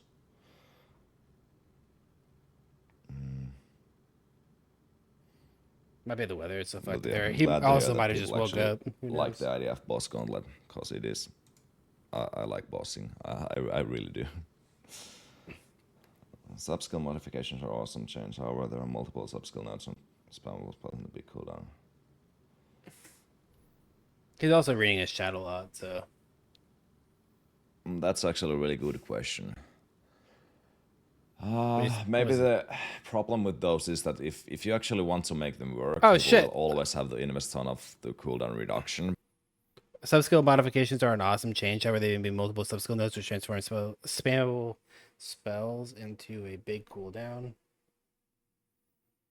In RPGs, usually you want to have some spammable skill. Do you think the cooldown damage skills are fitting? I think this is about where I stopped watching. By the way, I did watch like the little bit of the start of it, but I was more so just helping with chat and stuff because I'm a mod in this channel or in that channel. In ARPGs, you usually want to have some spammable skills. Do you think the big cooldown damage skills are fitting in the game? But then again, that's kinda nice. But definitely not too long cooldowns. Like let's say if it's 10-second cooldown and it should be your main skill, so to say, I don't think it is that fitting. But yeah, that is actually, well, we will be going like through all the sub skills, I think, in next season. I at least hope. I've been like trying to push it because I think it's a bit like, well, let's say embarrassing that there is still so many sub skill nodes that are actually so like horrendous. Like if I was a new player and I came to play the game and I tested like the white mage's freaking restless spirit summon Oh shit! Oh shit! Where was I? Oh no! aspect than others. Shit, cause I think it's a bit like, well, let's say embarrassing that there. Holy. Chat, there's I said this now for like 2 seasons. Actually, it was like last week I was talking about. I like crashed out on the game a little bit. I was like, dude, there's just so many fucking augments in this game that do literally dog shit nothing. They literally do nothing. They feel like shit. They don't do damage. And White Mage in particular, White Mage is like my least favorite class in the game right now. Like I want to like play a White Mage because some of the skills could be really cool, but like I remember whenever I was making the sub skill video for that character to like show off, I was like going through that because I hadn't seen them either, right? Like a lot of them I hadn't seen. I was like playing with them, and there wasn't a single skill or augment on White Mage that I was like excited. Like I had no dopamine when I made that video at all. And to this day, that's how it is. The only thing that I was like somewhat curious about was the you don't remember the name of the skills. Contagion with the spirit. The soul spurn, there it is. Soul spurn with contagion, or soul spurn with the lightning skill. benediction. There it is. So whenever you would like use your soul spurn, there was an aura version of it. There's an auto soul spurn that just basically sends out soul spurns here and there. I was hoping that every time it would tick the soul spurns that it would proc benediction. That would be insane because that would create some like auto farm build, but that didn't get added. Or it's not a thing that with an interaction that works together. So there's literally nothing else on White Mage that is fun to me. And there's a lot of them that just feel really fucking awkward and weird. There's still so many sub-skill nodes Yeah. that are actually so like horrendous. Like if I was a new player and I came to play the game and I tested like the White Mage's freaking Restless Spirit summon node, I fucking laugh my ass out. But yeah, we will definitely take a look on all the sub-skill nodes, and that is actually really good point that the really big cooldowns, they don't really fit. And you can't even get that much cooldown reduction that it would No, you actually can't feel anymore. good, I'd say. And it got you moved up even higher. Instead of being at 300% threshold, it's now like 700. Yeah, the Randy the Red is So you can't like, it's have kind of funny these that high the cooldown skills unless they're like surgical actives, I bloodletting guess. is probably the most Buffs with high ones, sure, I guess, like, for like burst DPS situations. polished And now that you can like sub go node between because zones there and get is them no back, it's other not that sub big of a skills on deal. that side of the tree. And But I it's really like wish we could like it's like you have these skills that have 60-second cooldowns, but if you're going between zones, like you're generally not in one zone for 60 seconds. You're pretty much always having full uptime with it. So then it's like, what's the point of having a cooldown on it to begin with? That's so high, right? I guess maybe for bossing situations, but I don't know. Did White Mage have a bug or something where they insta kill Uber bosses with a specific skill? Probably. I don't remember. like have that kind of polishing on all the nodes in the game.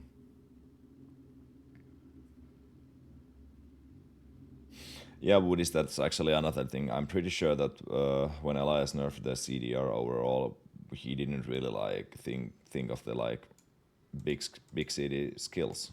Actually, much like when there was like a big all resistance nerf, then we left the game like some really big negative resistance still, etc. So it's sometimes just you might not like realize that if you change this, then it affects a ton to other things as well. But all around, we will have to go through the cooldowns definitely. Yeah, and I think ultimately the reason for the cooldown change was they were trying to fix FPS, right? And so they still are by like reducing the amount of projectiles or reducing the amount of like additional chains and stuff like that, but giving more damage. I've noticed that's in a lot of situations they're like pulling back on a big AoE projectile fucking blow up to your screen into the same thing, which is a little bit less, but giving it more damage to make up for it. That's the reason the cooldown change is to try to help with FPS. But to my knowledge, But yeah, what was the? Yeah, here's a new question. Is there any upcoming plans for adding Inferno-only content or Inferno-only bosses instead of Uber versions? Yes, actually, there is already one boss in the making. It was kind of impulse idea, and Elias started making it, but the boss needs a ton of like testing, and well, we can't get it this season yet, but definitely there will be a ton of content like this. We love bosses. okay, you heard it from here, Could we chat. get a fix for auction house search filters? Yes, New boss actually, next this is season. something like I've been pushing for Jussi quite a bit, that the filters are in horrible condition, and also like the chest search function. I pushed that as well because I know those things are really like important when we start to have items with the sub skill nodes, and there's like freaking 600 sub skills in the game, and if you can't search from the chest with the sub skill name or from the auction house, it's just like it's impossible. So yeah, we are actually. I know how important all these are, and I'm really trying to push them in that we should get the fixes going. A W. Yeah. Yeah. I mean, I got nothing else to say. I don't trade a whole lot, so this doesn't really mean anything to me, but having good search filters for the auction house and really my stash should be nice. Will the loot filter from open beta work in live? I don't think so. It might, but like we're actually reworking the item filter, so ideally it should be really easy to set up.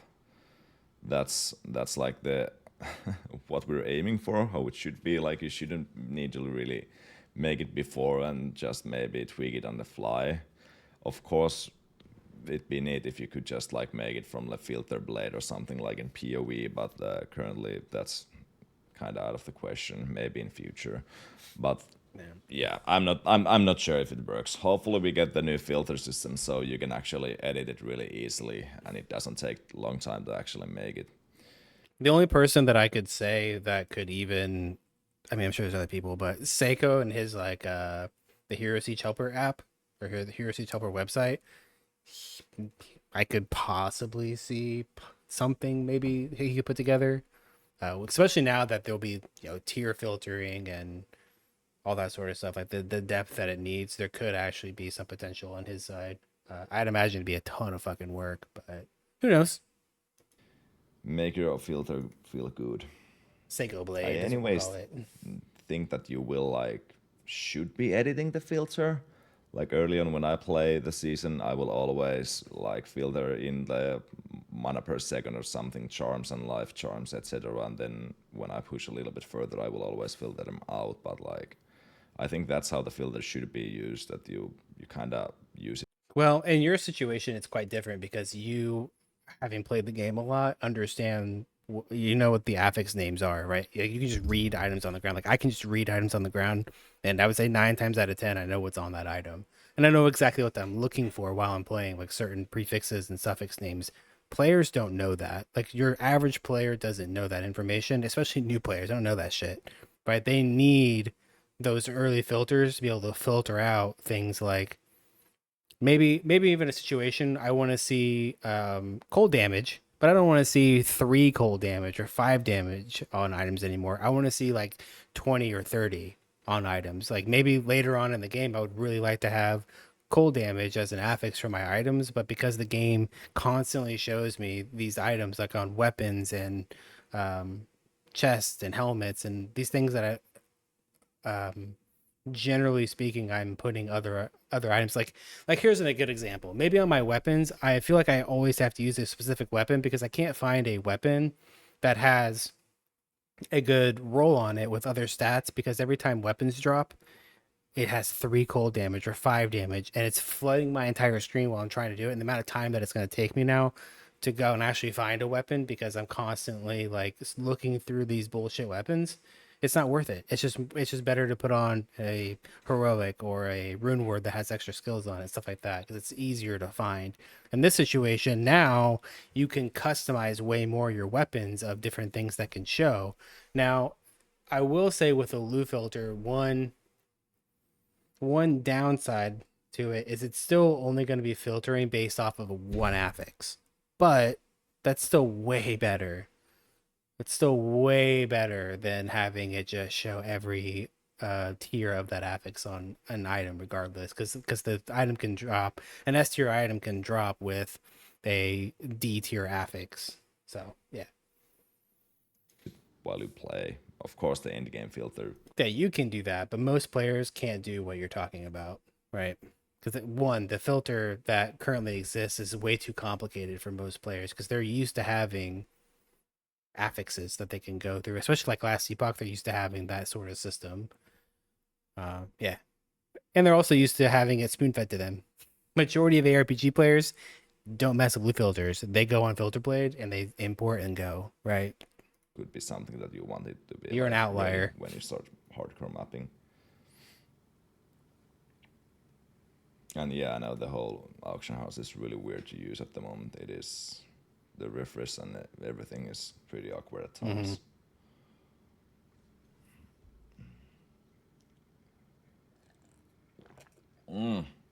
But that's actually really awkward with like that you lose the filter when you die. I don't know. I need to like I brought this up long time ago when I was actually not in the company yet. But I will bring this up again because it is I don't know where the filter is saved and I don't know why it's saved in the like character data and not in the account data or something. But yeah, there should be like save slots for the filters at least, if nothing else. Oh, if you die in hardcore, you don't keep your filter. It is stupid that you El will have to Bozo. recreate your filter when you die. Easy. Just don't play hardcore. You don't have this problem. Just don't play hardcore. Since teleportation is most used, mobility skill can Bug pushing the fixed. movement speed. Stop Remove hardcore. having early option jump. I personally think that there should be more like movement speed options. I know at some point Elias got a ton of movement speed out, which I kind of dislike. Cause well, sure it affects the balance, but like It's fun. it really doesn't. As long as you don't give it too early to the player, then it doesn't matter. If you give it too early, then it's just kind of stupid that you're already zooming from like level freaking 20 or 30. But so yeah, definitely I think there should be more like movement abilities and movement options overall. I know we have a ton of movement abilities, but those are not that not in that good of place at the moment. And yeah, actually about the pre-built filters, we are going to overhaul them as well after like we overhaul the item filter thingy. So those should be like usable. At the current state they are horrible, well aware. we, we will hopefully getting them redone as well.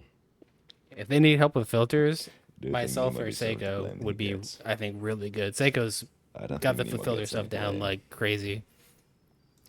Yeah, me and him.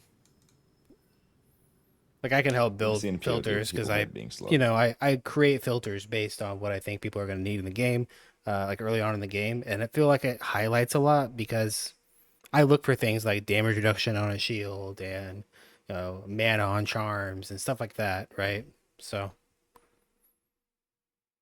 there's a lot of early stuff that I think people just skip because they're trying to get as much damage as possible, and that's not the way to go about leveling. There's a lot of like really like damage reduction on items early on is so broken. By the way, like flat damage reduction, it like you literally Exactly, don't take and I damage. hated in Torchlight Infinite when they just decided to like add minus 30 movement speed to like multiple talents and skills, cause like And they reduced all your aura effect.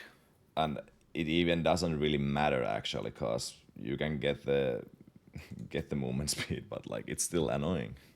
So yeah, I totally agree that like reducing movement speed is rarely the option unless The you're flat like damage going taken so is yeah, fast it's that the so game can't good. load.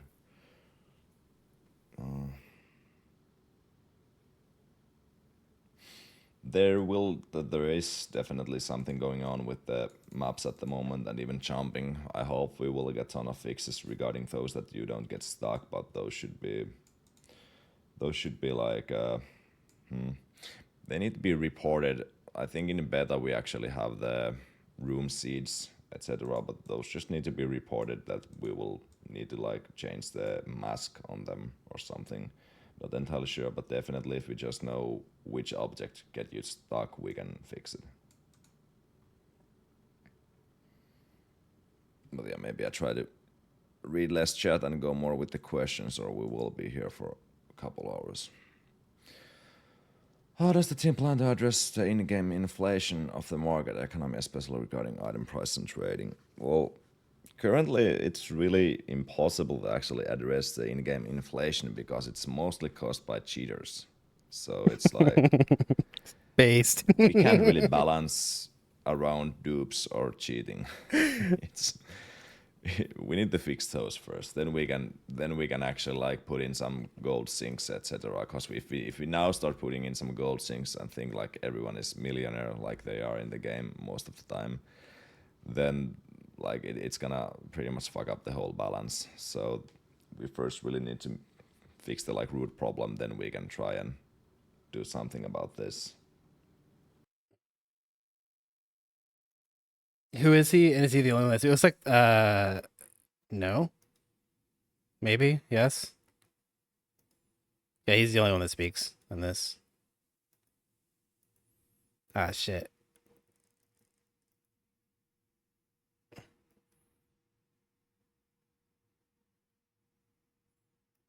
Ah, shit. Caesar does it. I guess he actually does just ask the sponsors himself and doesn't even like need GGG to really help with it, other than But this like is helping Rexy. create the event. This But is we can Rexy. always He's like the help with the project event manager. if some guy gets all the sponsors and all the other stuff for it. And I don't mind. We have like in-game spectating systems. I wouldn't mind like spectate the race and all that stuff, and make like content regarding it.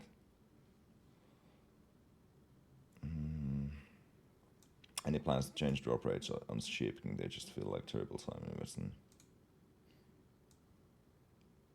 Well, I actually haven't heard that there is issues with the drop rates, but of course I can test it myself, and or if beta testers agree with that statement, then we can just forward it to Elias. But I don't know. I need more information regarding that or more data. Why making the leveling slower? Nobody likes it. Endgame is understandable. Leveling isn't. It's sure. I don't know. I think the leveling isn't slow at the moment. Like after we changed the subnode from 60 to 40, I think the leveling is fine. It is somewhat annoying, but it's nowhere near like PoE Act 1. Why make leveling slower when That's nobody likes it okay. and That game is only takes understandable? like 20 Leveling isn't. minutes. But anyway, It is slower. Right. The reason it's slower is because of the addition to the different types of monster affixes, right? That were added that will take you longer to kill. If you're adding a monster that takes players 15 to 20 seconds to kill, right? And it's common to get it.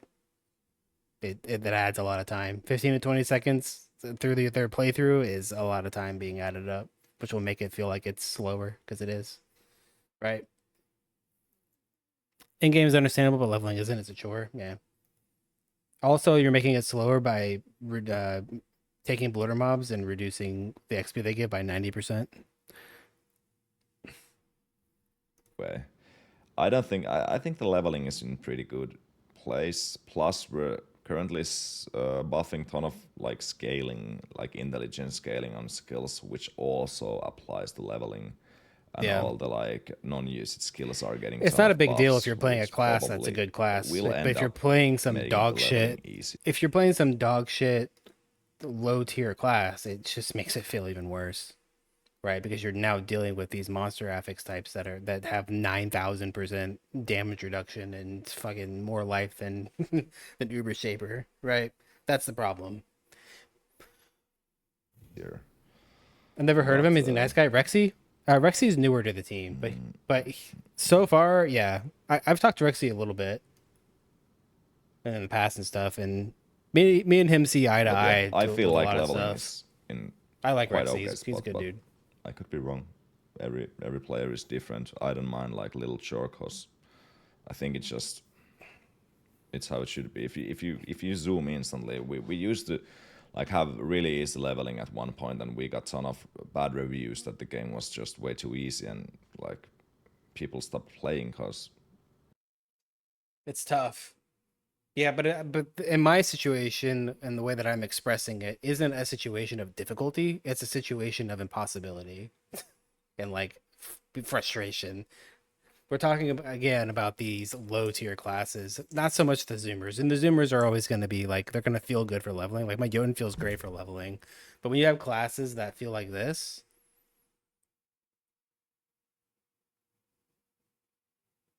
or skills, not even class, but you have a like skills that feel like this for leveling. This is the good skill, by the way. Lightning Totem is even worse.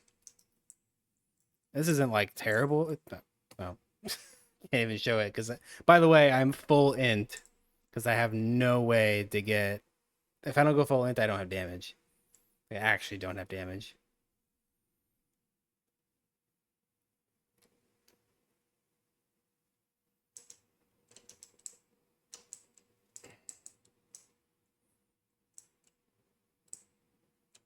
I just finished normal. I absolutely obliterated Mevius. Absolutely fucking just obliterated Mevius. But these monsters, these like the haunteds and champions, like these monsters are literally taking me longer to kill than Mevius in normal. In fact, I don't know if it's like their damage reduction or their HP values or whatever. Like this is just one little pack. So now, as a player, here are my choices.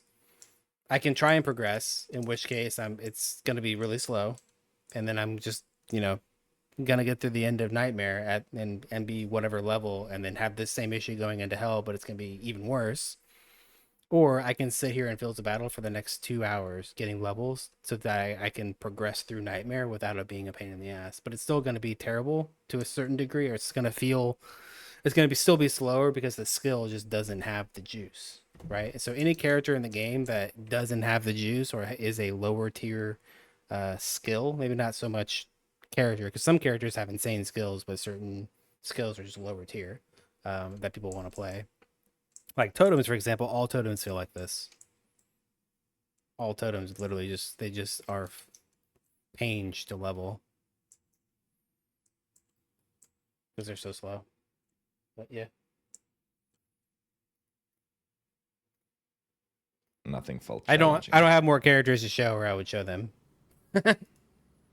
I don't have any other characters leveled. Sir, It was good gold sync. There you go. I don't actually know. I as well really loved it, especially in SSF. I loved like making whatever the Quincy's quick adding ring is, satanic zones and center terms to detour land. cow Nice. croaking, whatever. I really like that you could use like the worse items and upgrade them and make them actually usable ones. But we are adding back some of the upgrading. They're not like the same dust system that you have to like prospect the nomad. I mean the items, but the yeah, we're adding the dusts back so you can still upgrade items, but it's not by prospecting your like old items. Okay, maybe I take it one question more here. Well, there's no bloodback for single. I only play SS if I don't share my pact with someone else. I actually asked about Jussi this, and I think he's implementing the single player one already. Should be cheaper than the 5-player. I don't know, but yeah. There you go, boys. Single player blood I pact. didn't think about this, but yeah, will be a thing. Is there a chance that we can get alongside solo self-found mod also a group self-found mod? Yeah, why not? I really like the idea of group self-found mod. I guess like the bloodback is somewhat that, and I'm not sure if Elias wants to keep it so that if you like want to play group self-found, you kind of have to buy the bloodback, which is well, yeah. I don't know. I don't know. You can play it for free. Yeah, bloodback is group self-found plus, but then again, group self-found would be free. So maybe that's like the idea there. Plus, in some, you can play. Like you can play group stuff out now. In trade. Odyssey is sometimes better than the bloodback unless you put everything to the max. I don't know. I think I mentioned that. Not sure. I'm pretty sure that they like in the end it's somewhat about the fact that we need to make money somehow, and bloodback is actually pretty okay way currently to make. So we'll see.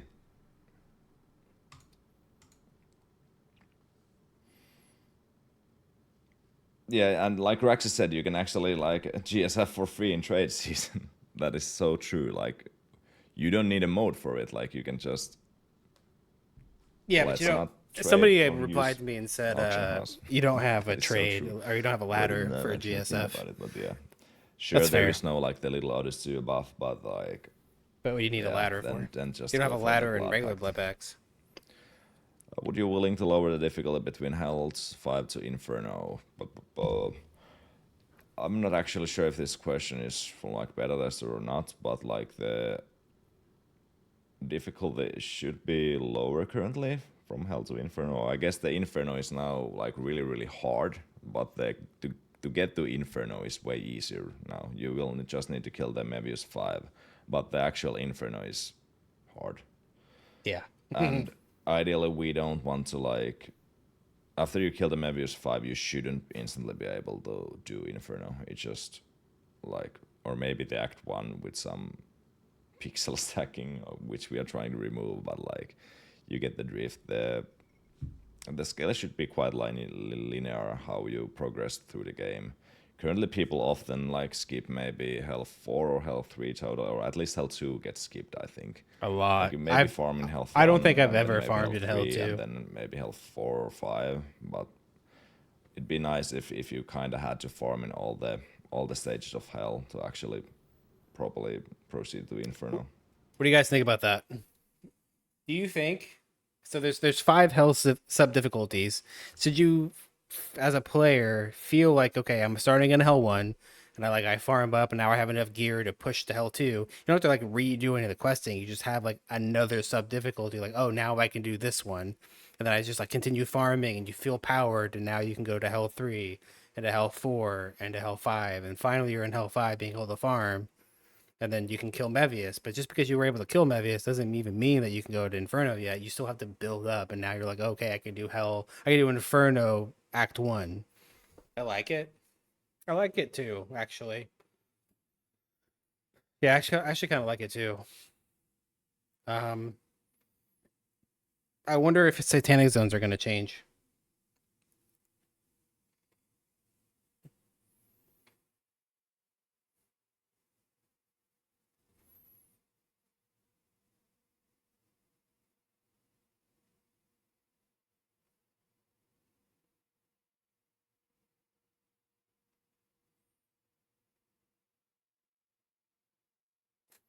For them, have it so you need to progress the Hell progress 1 through 5. They need to make it so important items for specific builds cannot drop in those early levels. Otherwise, you can get a couple of items that let you go straight into Hell 5. I mean, yeah, that's how progression works. They limiting the player from being able to get. Hmm. Though I agree with what you're trying to say, I just don't see it being a possibility. Right. Unfortunately, there's some characters in the game, some skills in the game that rely on that. Like they don't get progression unless they get their character specifics. Yeah, I know what you're saying for sure, and it would be nice if that progression was like that straightforward, especially with the target farming. But the target farming, it's what it comes down to. If the target farming is strong enough to where players can get progression from doing target farming to move themselves through 1, 2, 3, 4, 5, and then once you hit a certain threshold, like Hell 3 or Hell 4, whatever, then you can start dropping that next tier of item. Maybe Hell 5 is like becomes a gate to certain items. Sure, but there has to be a solid 1 through 4 with good target farming and not make players have to spend hundreds of hours to be able to get to Hell 5. Hundreds of hours to Hell 5 is crazy, and most players aren't going to have the time to do that in the season. Right, so it's both ways for sure, but yeah, I can see it. And I don't know. I don't know what the target farming is like right now. I know everyone's saying target farming is much better. Still got to go and do it. We'll figure that out over the next few days. So can we have some information on useless heroic items usage? That's I think the problem is the late game. After you have a decent build, there's nothing to do in the game. It does, but now getting to that point is gonna be much harder, right? The Inferno is much more difficult right now. I would agree with you, but it takes no time for you to get there and be able to farm those bosses. Versus now, yes and no. It's still the same situation when you get to Inferno, but it's gonna take you more time to actually get there and to be able to farm that content.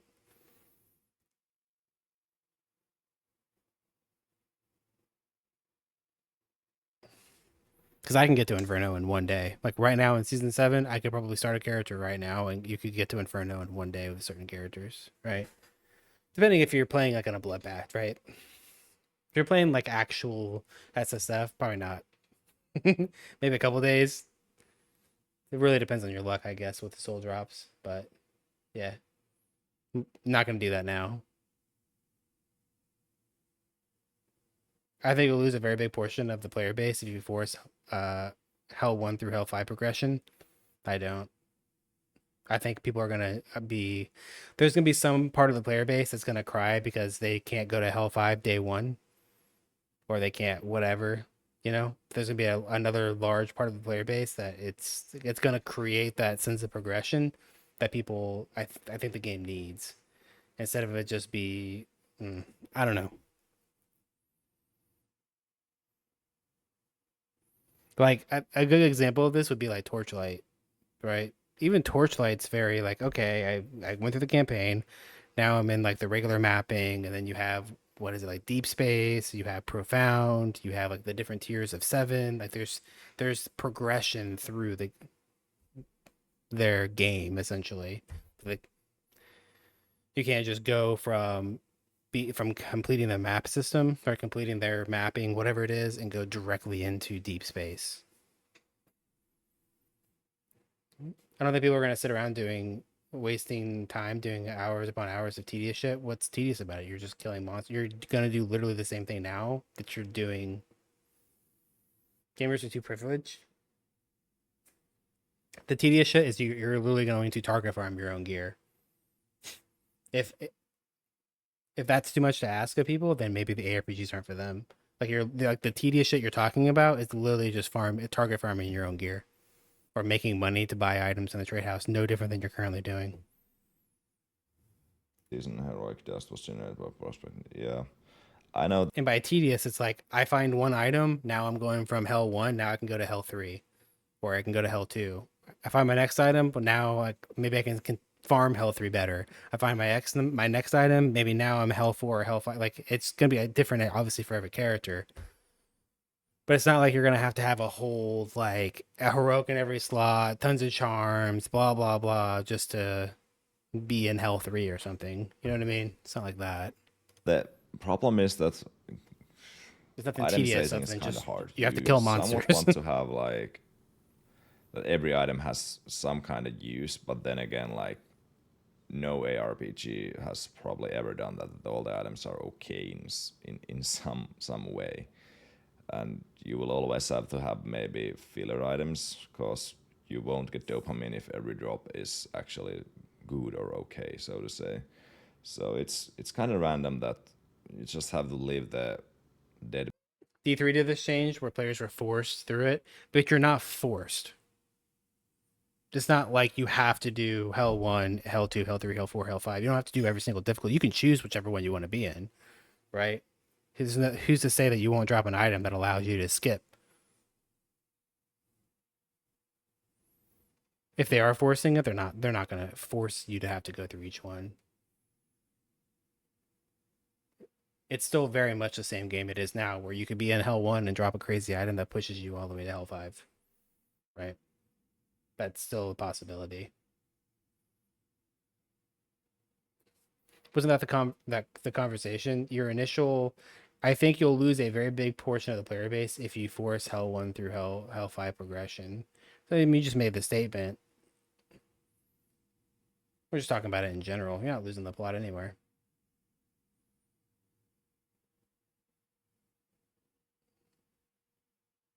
We're just talking about it in general. Yeah, we didn't lose the plot.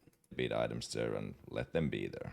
It's annoying when you And get a you came shitty out and heroic, said but that D3 did this change where they forced I don't it. know. I really don't know what's like the No, it's not forced. proper designer way to go with that. Because, well, of my experience from PoE, there was like so many We can go shitty back and unique listen. items. But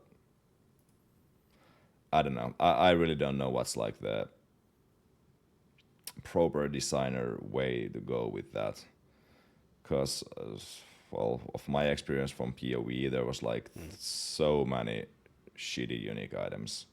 They did like ton of reworks on them. They did like the system where you could upgrade the item, and then they actually reverted that system. So it seems like no one really knows how to address the itemization properly. Because if all items are good, that's boring, and it's kind of annoying when there is bad items. And yeah, but it is what it is right now.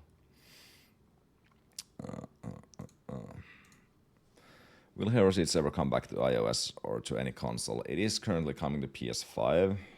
It's just really hard to like go through their QA, etc. And of course, because communication is slow whenever we like get declined in there, then they will send it back, then we will I hate send it there, gambling. and it just takes time. But I hate gambling so it much should in be PvE. actually for the next season. That's what I've heard, and that's what we are pushing for. But iOS, I think, will never come back. It was such a hassle, and I think the guys have been talking even dropping Android at some point, because we just don't have the like testing capacity to actually make it worth, or like make it like it's really humiliating that we have like the Android product currently is in really bad shape, and that's like really bad rep if you sell a product that is just like barely working on half of the Android phones.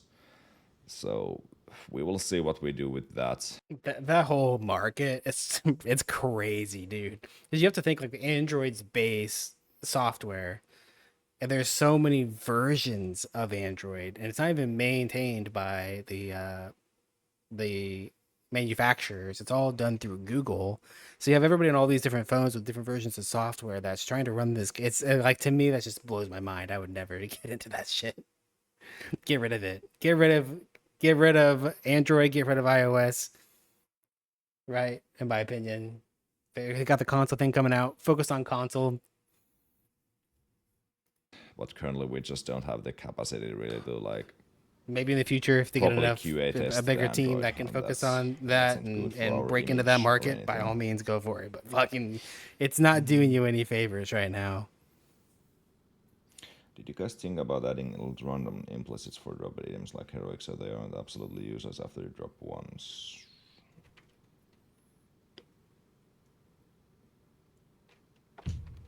What do you mean with this question, Tandy? Like, so they aren't absolutely useless after you drop once?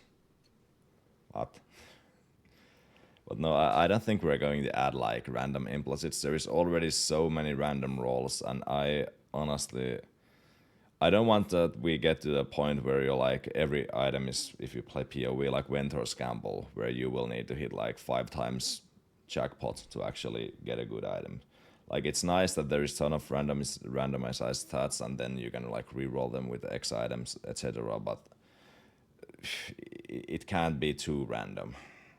So, and all the implicit thing is, and those you can actually like corrupt them, and we can add like that kind of systems that you can add stats to item. But I don't think that the base item will ever have like too many random variables unless that's like the whole idea of the item. And yeah, like I said, bad items are needed in my opinion. That is just true. It's like it sounds fucking stupid. Like it sounds, why do you make an item to a game that doesn't do pretty much jack shit?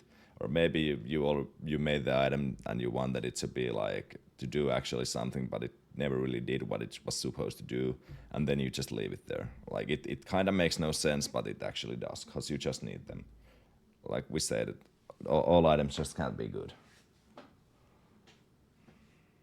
Yeah. And yeah, exactly. No phone at the moment can handle endgame build of Hero Siege.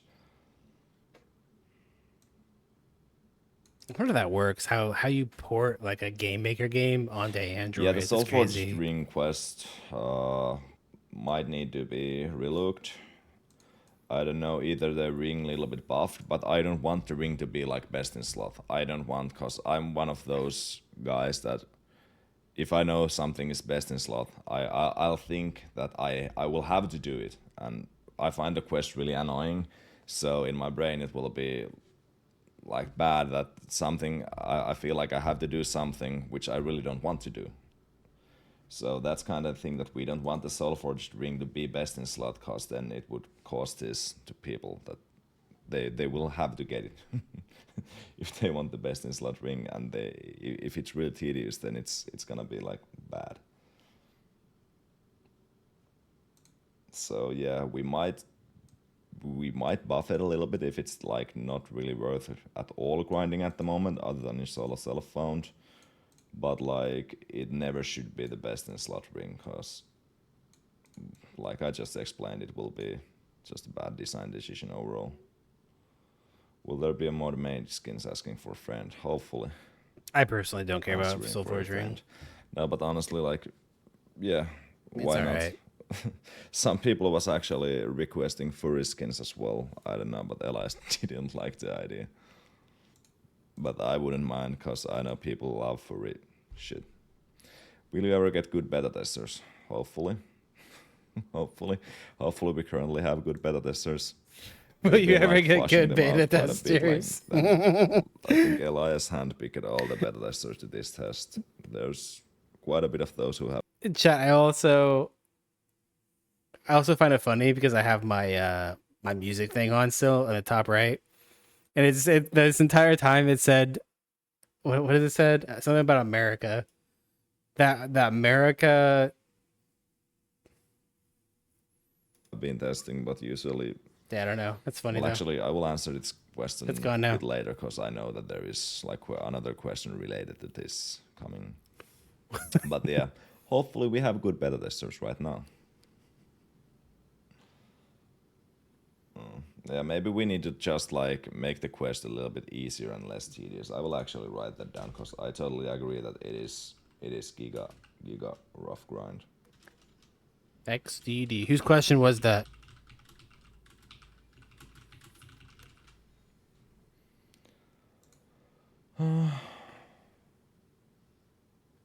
Is that you, Gorg?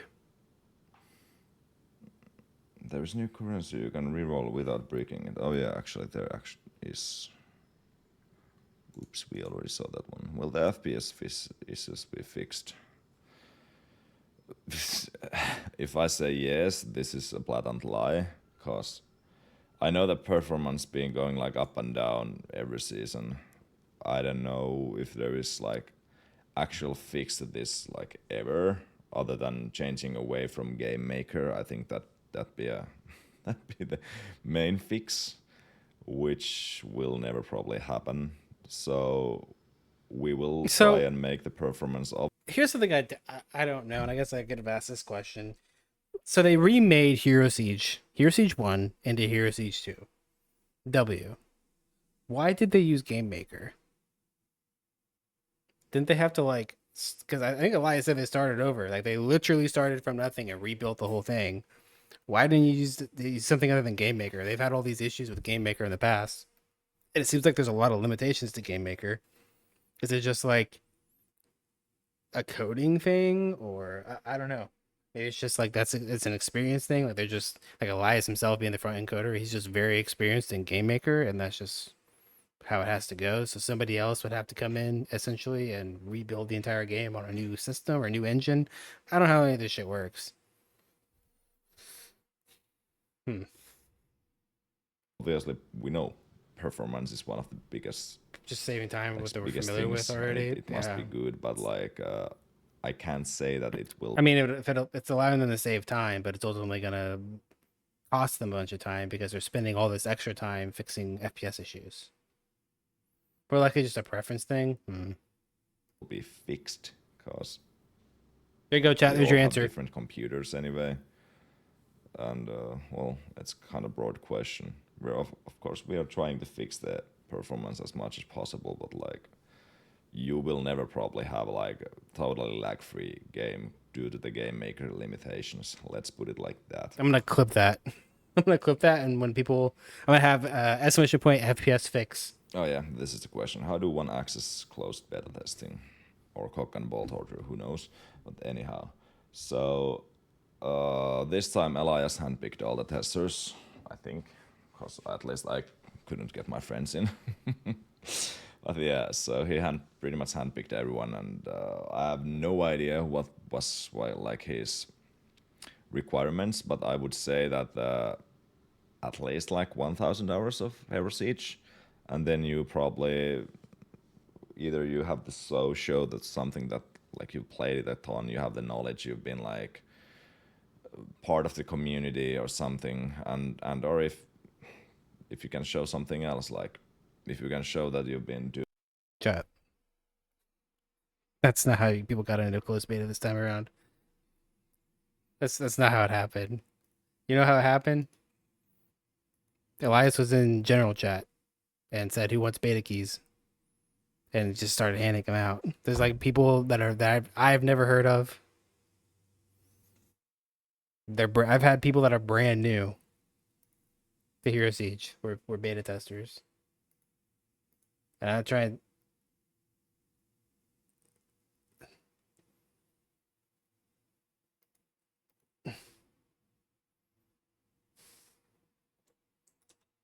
Hang on.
Got the Skeletron and Infernum. Damn, nice job, dude. I think it's a preference thing. Each engine has pros and cons. Game Maker is generally better at 2D stuff along with Godot. Unreal is better with 3D with Unity. And Unity is decent for 2D too, but each engine has different tool sets. So then I don't understand the comment of if it was on a different engine. I don't know. Doesn't matter. Doing a ton of beta testing in some other games, or that actually if you are like a I ain't trying to talk shit, but anyway, there's some people in the closed beta that I'm just like, I don't know what the fuck you're doing in here. Like, it's not even a situation of like they are bad testers; they just literally don't say anything. There's literally people in the closed beta right now that they've never said anything in the beta chat. They've never reported. They've never. They don't literally do anything. I don't know what they're doing in there. I actually don't know what they're doing.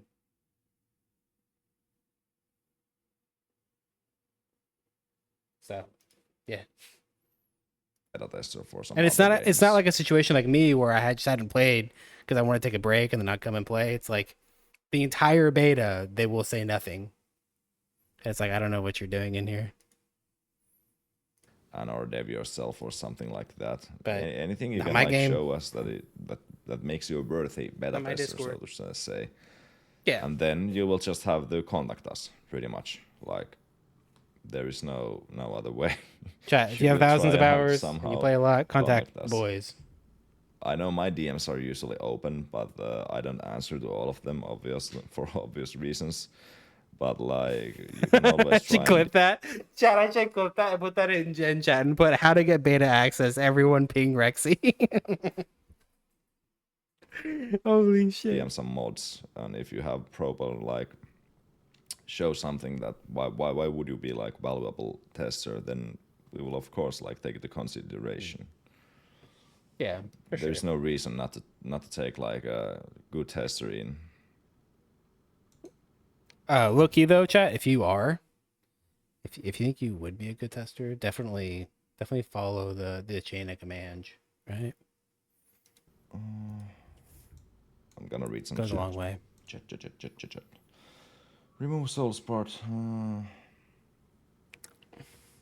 I'll let the pet pick up quest items. This is actually something that I think I'm gonna push it a little bit harder for allies as well, cause there is no freaking reason why it doesn't. You hear that? Maybe we add it to the Hero Siege Plus. Quest pickup items. Anyhow, He's gonna push it. He's putting it on the I task totally list. agree that it's just like unnecessary quality of life that we don't have it. True. I bet it is a necessary. Yeah. Does flexing my HES as a fin for unclear work? Actually, Unnecessary yes, I'd quality say of it life. does. It really shows that you have to have some kind of depth understanding of the game if you actually can clear Inferno in hardcore SSF. definitely that is something to show off, I'd say. Oh shit, I can't do that, chat. Any chance we get different option for damage font? Yeah, why not? I know, like, Elias is... What's that? This is pretty much where I stopped like replying to stuff in chat too.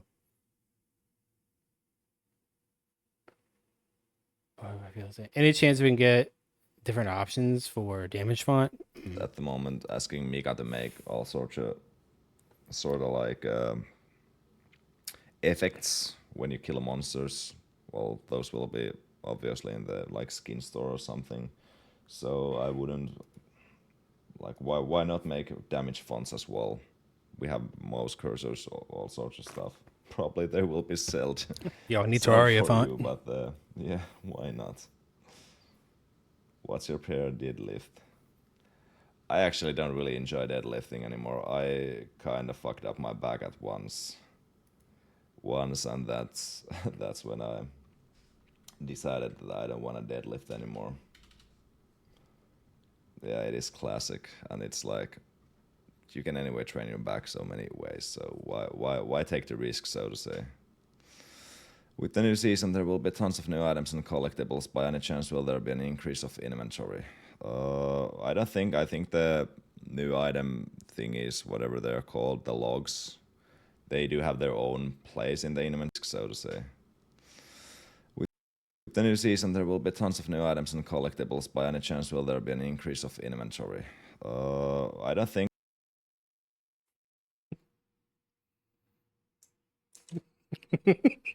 I'm having way too much fun with this, chat. I am having way too much fun with this.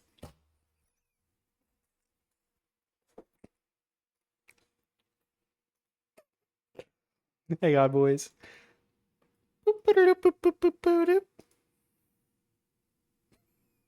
I think the new item thing is whatever they're called, the logs.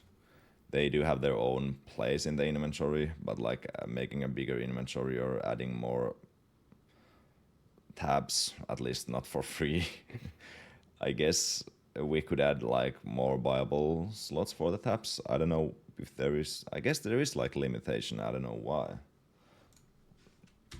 Because some people just want to buy freaking million tabs. But yeah, I guess we could add more tabs at least.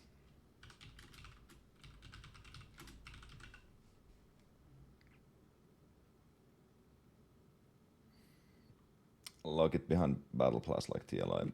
Yeah, actually, well, not like we're actually been talking about Battle Pass in a sense that it would be, of course, there would be like free, and then there would be like the one where you can pay and you would get like skins from the paid one.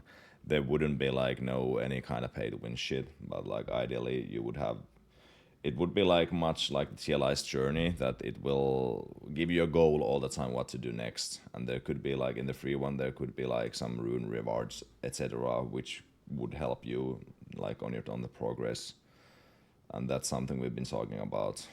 But yeah, we're not gonna be adding anything like pay to win style stuff.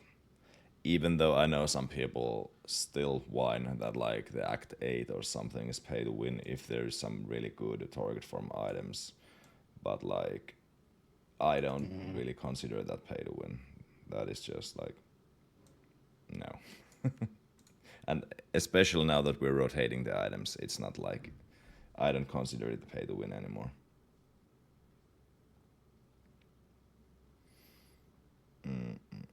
What's your opinion on auction being in Act 3 and to buy something once person reaches hell and wants to buy something he needs to go not meant to do? Yeah, definitely. I don't like it. I wanted everything to be in one hub. What Elias said about this, that's why we have the freaking cottage or whatever it's called, which you can buy with the sub. That well, this is one of those things that we're selling kinda quality of life, which we could add for free in the game, but it's not my decision. I don't like the system. I've been asking it to be changed.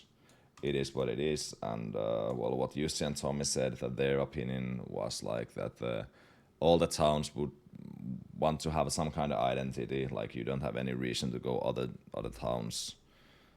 Other towns if there is like this big hub where you just do everything. But like if you think We're gonna ask questions. It's the Q&A already happened. It happened this morning. It's already done. They'll probably do another one, but we'll see. about PoE or if, which is still like the best ARPG out there, do you ever go back to the freaking acts, like act towns, after you've beaten the game? No, you don't. You get all the NPCs in your hideout. You will usually get all the like season mechanic NPCs also in your hideout. Hideout is your hub, and you will get everything there usually, and that's how I see how it should be. But Elias is still like the head designer. He will decide what he does. I'm just trying to like give. I mean, give out it my is. opinions. And It is all arguments to there. Yeah. I'm curious how many people have Hero Siege Plus subscriptions. Is it even worth the argument? You know what I mean? Like, is it even worth like whatever amount of money you're making out of Hero Siege Plus? Is it even worth the having this situation where it's like we could have hideouts where everything is together for free, or I mean, if you want everything there, you have to pay for it. I mean, it doesn't take that much longer to go to Act 3 and just walk north. It's like no different. You're clicking on your map and either clicking your hub as Act 3 or clicking your waypoint to your hub. Like it's the same thing, I guess. I don't know. I guess the hub has everything and the Act 3 doesn't, so I suppose if they put the auction house back in Act 1, it's basically there. Yeah, I don't know. What's the timeline for season 8? September 12th is the people release usually date. ask those questions. Yeah, they did actually. Feel free to ask me how the Molly questions you wanna get answers, and I will try and oops, and I will try and give you answers to those. Are we already actually here? You missed out on good sales if you can access the market Well, later. this is actually something that was like forwarded to Elias going to pretty Act much, 3. so I will That's read fair. the answer for you, or I will actually read chat before that. And yeah, thanks. I also think that we're doing pretty well in the ARPG scene. Before I joined the firm, back to the firm, I also felt like that like I played PoE Hero Siege, and now I've started or I played quite a bit already the TLI, aka Torchlight Infinite. But those are the 3 ARPGs I actually like fully enjoy. I've tried playing PoE 2, didn't like it at all. I tried playing like Last Epoch, I just couldn't find a jam in there at all. Way back, He's I in. played ton of Chat. Diablo We got 2, somebody on the 1, dev and team. then the Diablo We got 3, somebody on the like, dev 1 team week that's into gonna launch send or us into the season. new age. But like, yeah, I think we're not like number wise that big yet, but I think people still kind of like our game. True. I did. People are modding love about hate it. character viability, especially in the early game, and instead they're answering nonsense lol. Could you like elaborate a little? What do you consider early game? Do you think early game is like leveling, or when you hit 100 and you start doing Hell 1, or what is your early game? And which characters viability are you talking about?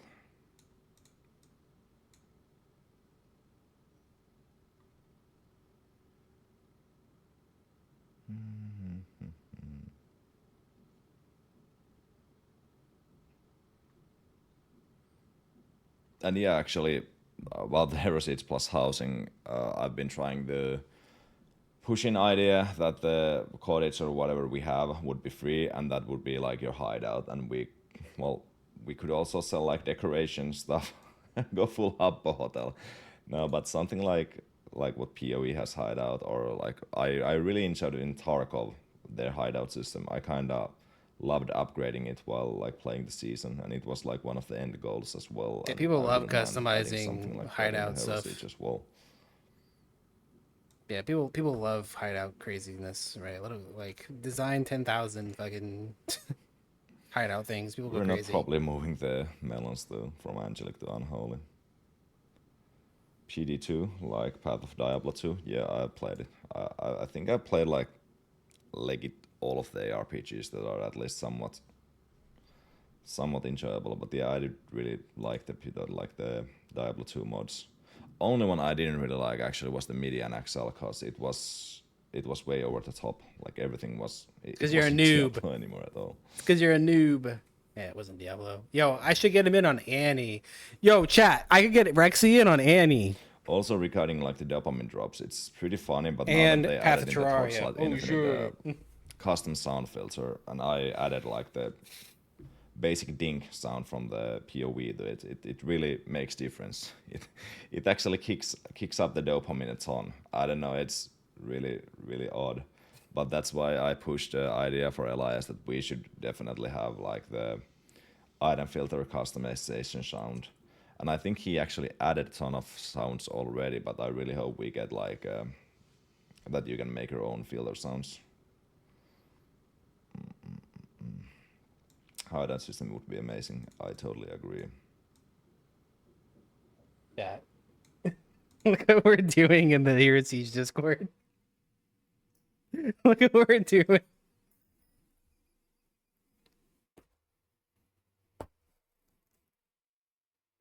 I'm having way too much fun.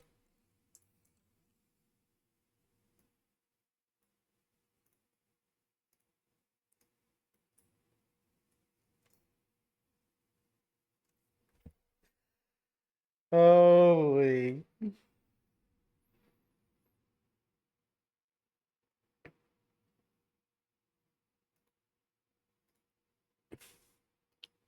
Bad romance system. Yeah, let's go full like this. Whatever those romance anime games are called.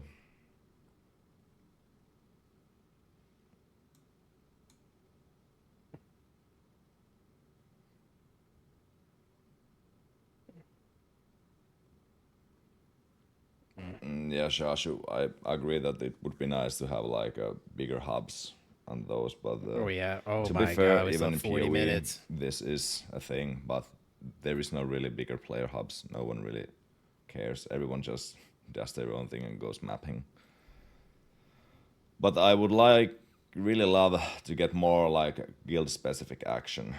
I love guild stuff. I love like bringing people together. I have my own like 800 people community, and we've been playing a ton of different games. So I totally love Yeah. the idea There's that something I Hero mentioned 6 would have earlier like is Rexy. I don't know if he still streams. I actually have no clue. But he has like, he is a Twitch partner, so he did his own like stream thing for a while and has his own community of people of gamers and stuff. So the brother is a gamer, right? He is an ARPG gamer, so that's just a W all the way bigger around. guild I'm gonna leave thing this is. up. I kind of like reading the My chat. guild set gonna be fixed in season 8. I actually didn't even know it was broken, but hopefully. Anyhow, let's answer this question. I hope you guys have read it already, but so this is totally from Elias. So, yeah. I will actually pull this to my main screen. What is happening? Okay, so the answer goes passion for creating games since 4 years old. Started programming at 9 years old. Started playing Diablo 1 on our family computer with Windows 95. Bought Diablo 2 as soon as it came and spent 20k hours on it. That's a lie. Okay, maybe not. Heresies was initially inspired by the Warcraft 3 mod and started as a game jam project. It rapidly evolved and grew scope, and since it no longer offered much more as a wave-based little Warcraft esque minigame, I took it towards the direction that I was most familiar and passionate about, slowly turning it into the RPG it is today. Yeah. I actually used to play like the Warcraft 3 mod Hero Siege or Axe Hero Siege quite a bit, but totally agree. Like wave deafening, I know there is like ton of Steam reviews that are like bring back the old Hero Siege. I think Jussi actually has brought it back, or he has the like files for it, but like I don't know. I used to play the game with my iPhone like 10 years ago. Yeah, you can play Heroes Siege 1 It anytime. was okay. It was nice back then, but like it didn't have the longevity it has these days.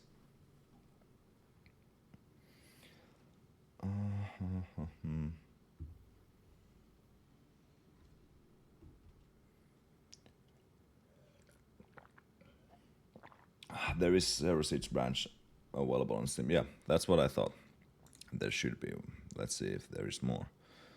Oh, is the intended mechanic that the Ambot Exaversions also works on mobility kills? If so, could we get a different version? Yeah, I brought this up as well with Elias. We will be fixing this. I'm not entirely sure Good. if it's like totally Yeah, it's different really item annoying. or if it's just so that the aimbot doesn't work on the mobility skills. Cause To just not work on the I don't charm think anymore. if there is any mobility skill where it would like benefit the aimbot. So yeah, this will be fixed For the most anyway part. somehow. Either there will be another item or all the mobility skills will be removed from the aimbot.x.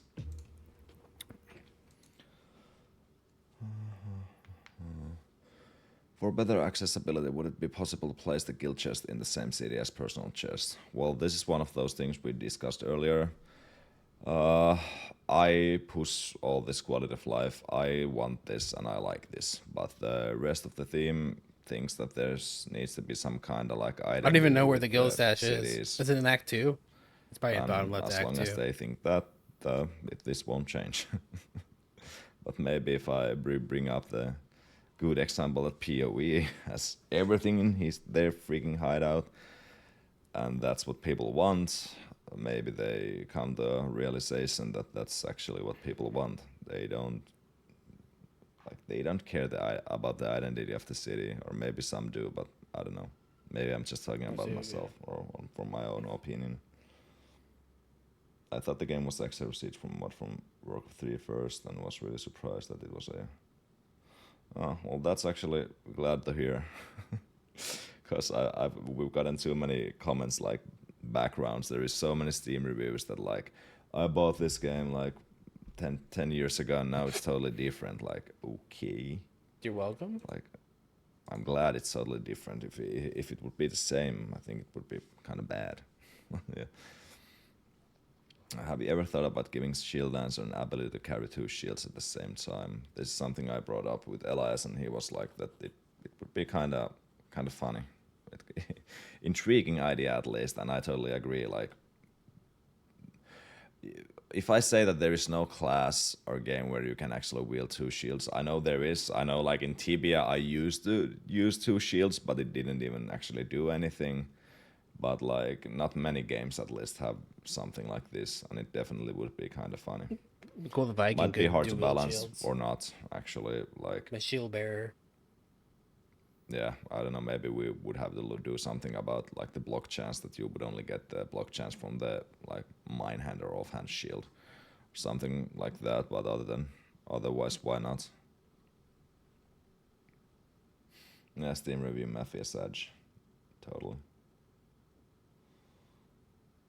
But that's just like, that's how it goes. Like I've worked in a ton of like customer support based jobs. You usually get like, even if you do freaking perfect job, you get like 1 to 2 good reviews versus like getting 10 negative ones. It doesn't matter. It just, when people get what they want and what they expect, they don't like give you a review about it. They're just like, this is how it's supposed to go.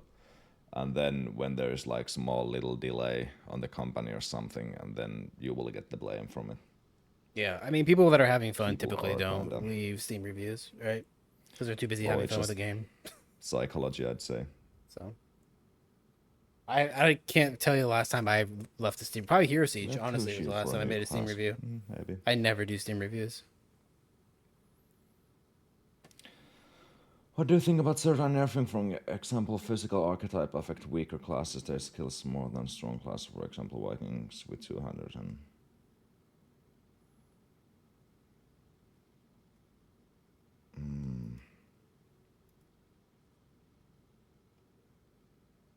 I don't think that the like nerf was that big. It was just like the whole dual wield system was really, really, really old. And if I remember correctly, Elias didn't even know that it gave you like 20 attack speed or something, and I kind of stumbled up on that and brought it up, and then he did whatever he did with the changes. But ideally, we don't like want to. If we nerf like something, we obviously think about all the classes pretty much, and I don't think we've done really really such changes like what you're saying, that if physical archetype weaker classes. Well, if this happens, like let's say we nerf some physical like 200 base, it's the nerf shouldn't be that big that it affects so much for the weaker classes. And if it is, then Yeah. we will be buffing the weaker classes. But there's Like let's say that there is a Viking does only wormhole level of 150 and all other physics classes does like wormhole 250.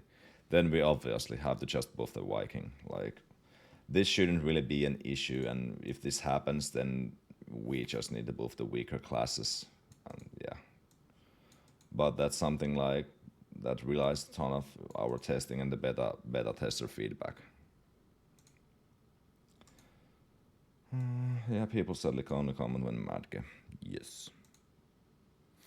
And then there was some questions related to like the how things work, and this was I forward pretty much to Jussi, cause I don't know jack shit about Linux. What up? We're But reading yeah, and the short answer was that the Linux reviewing version follows the recommendation/support for the version the of QA. GameMaker I didn't we stay use. for the whole thing, so And here is the official current support information. I can actually just copy I didn't really paste pay it to the attention to a chat lot of it. I 'cause was I'm doing not stuff this gonna- morning. I'm not gonna read this, but like, yeah, the Linux thing is like way out of my reach. I've never used Linux. I have no idea about anything regarding Linux.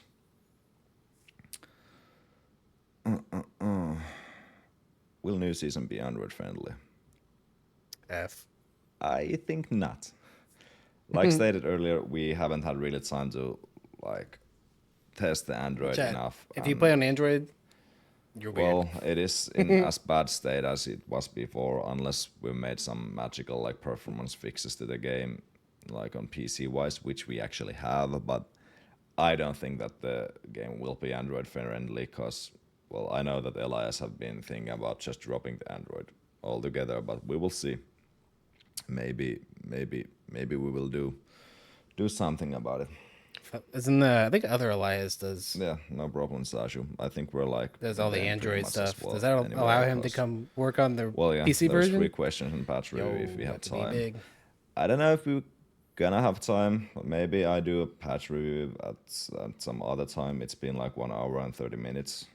I'm getting toasted because I can't have my AC on, since it blows so hard that the microphone goes all blurry. But yeah, Brother doesn't know how to nah, use well, OBS so, filters.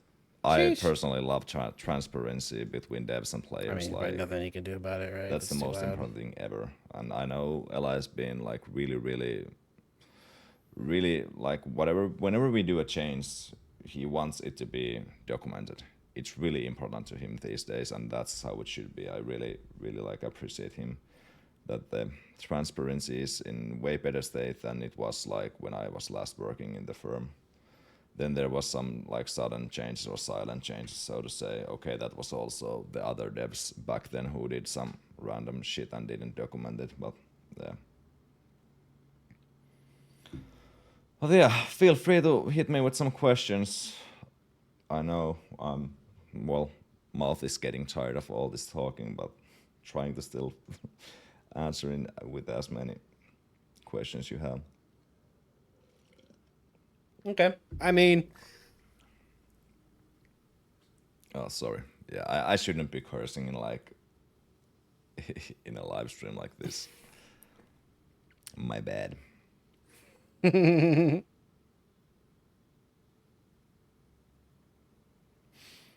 Poison skills fixed, or do they still make the game? I mean, I die show? appreciate I'm pretty sure that's the transparency. like some really. exact poison skill, or do all the poison skills actually like lag you out? And if so, then I truly Like, hope I want our- somebody that's going to come up here and not bullshit me, right? When we're talking about FPS and we're talking about cheaters and we're talking about like, there's some pretty obvious problems within the game. Like, I don't want somebody to just come up here and bullshit me and like, oh, it's all going to be all hunky dory and fixed and blah blah blah and this and that. Like, no, because the reality is, as he has basically answered, FPS will always be an issue on Game Maker with the way that the game is, and it has, as people want more AoE and more projectiles and the builds and everything, it's always going to have some impact on the game, right? I need somebody that is willing to say that. You know what I mean? Not just somebody that's going to be a people pleaser and just constantly give maybe not bullshit, but just stretch the truth, I guess, or beat around the bush about things, right? I appreciate that he's being like super honest and upfront about the state of season 7, the state of the game, the state of just where things are, and what he knows about certain situations, and it's not bullshit. So W Some of Direxy. our beta testers have noticed that or our like, I think Marcio, aka Halagar, was the one who was doing the necro testing. I hope that he has something to say about this. But I can actually write it down. Write it down, unless I close the document already, but I can open it.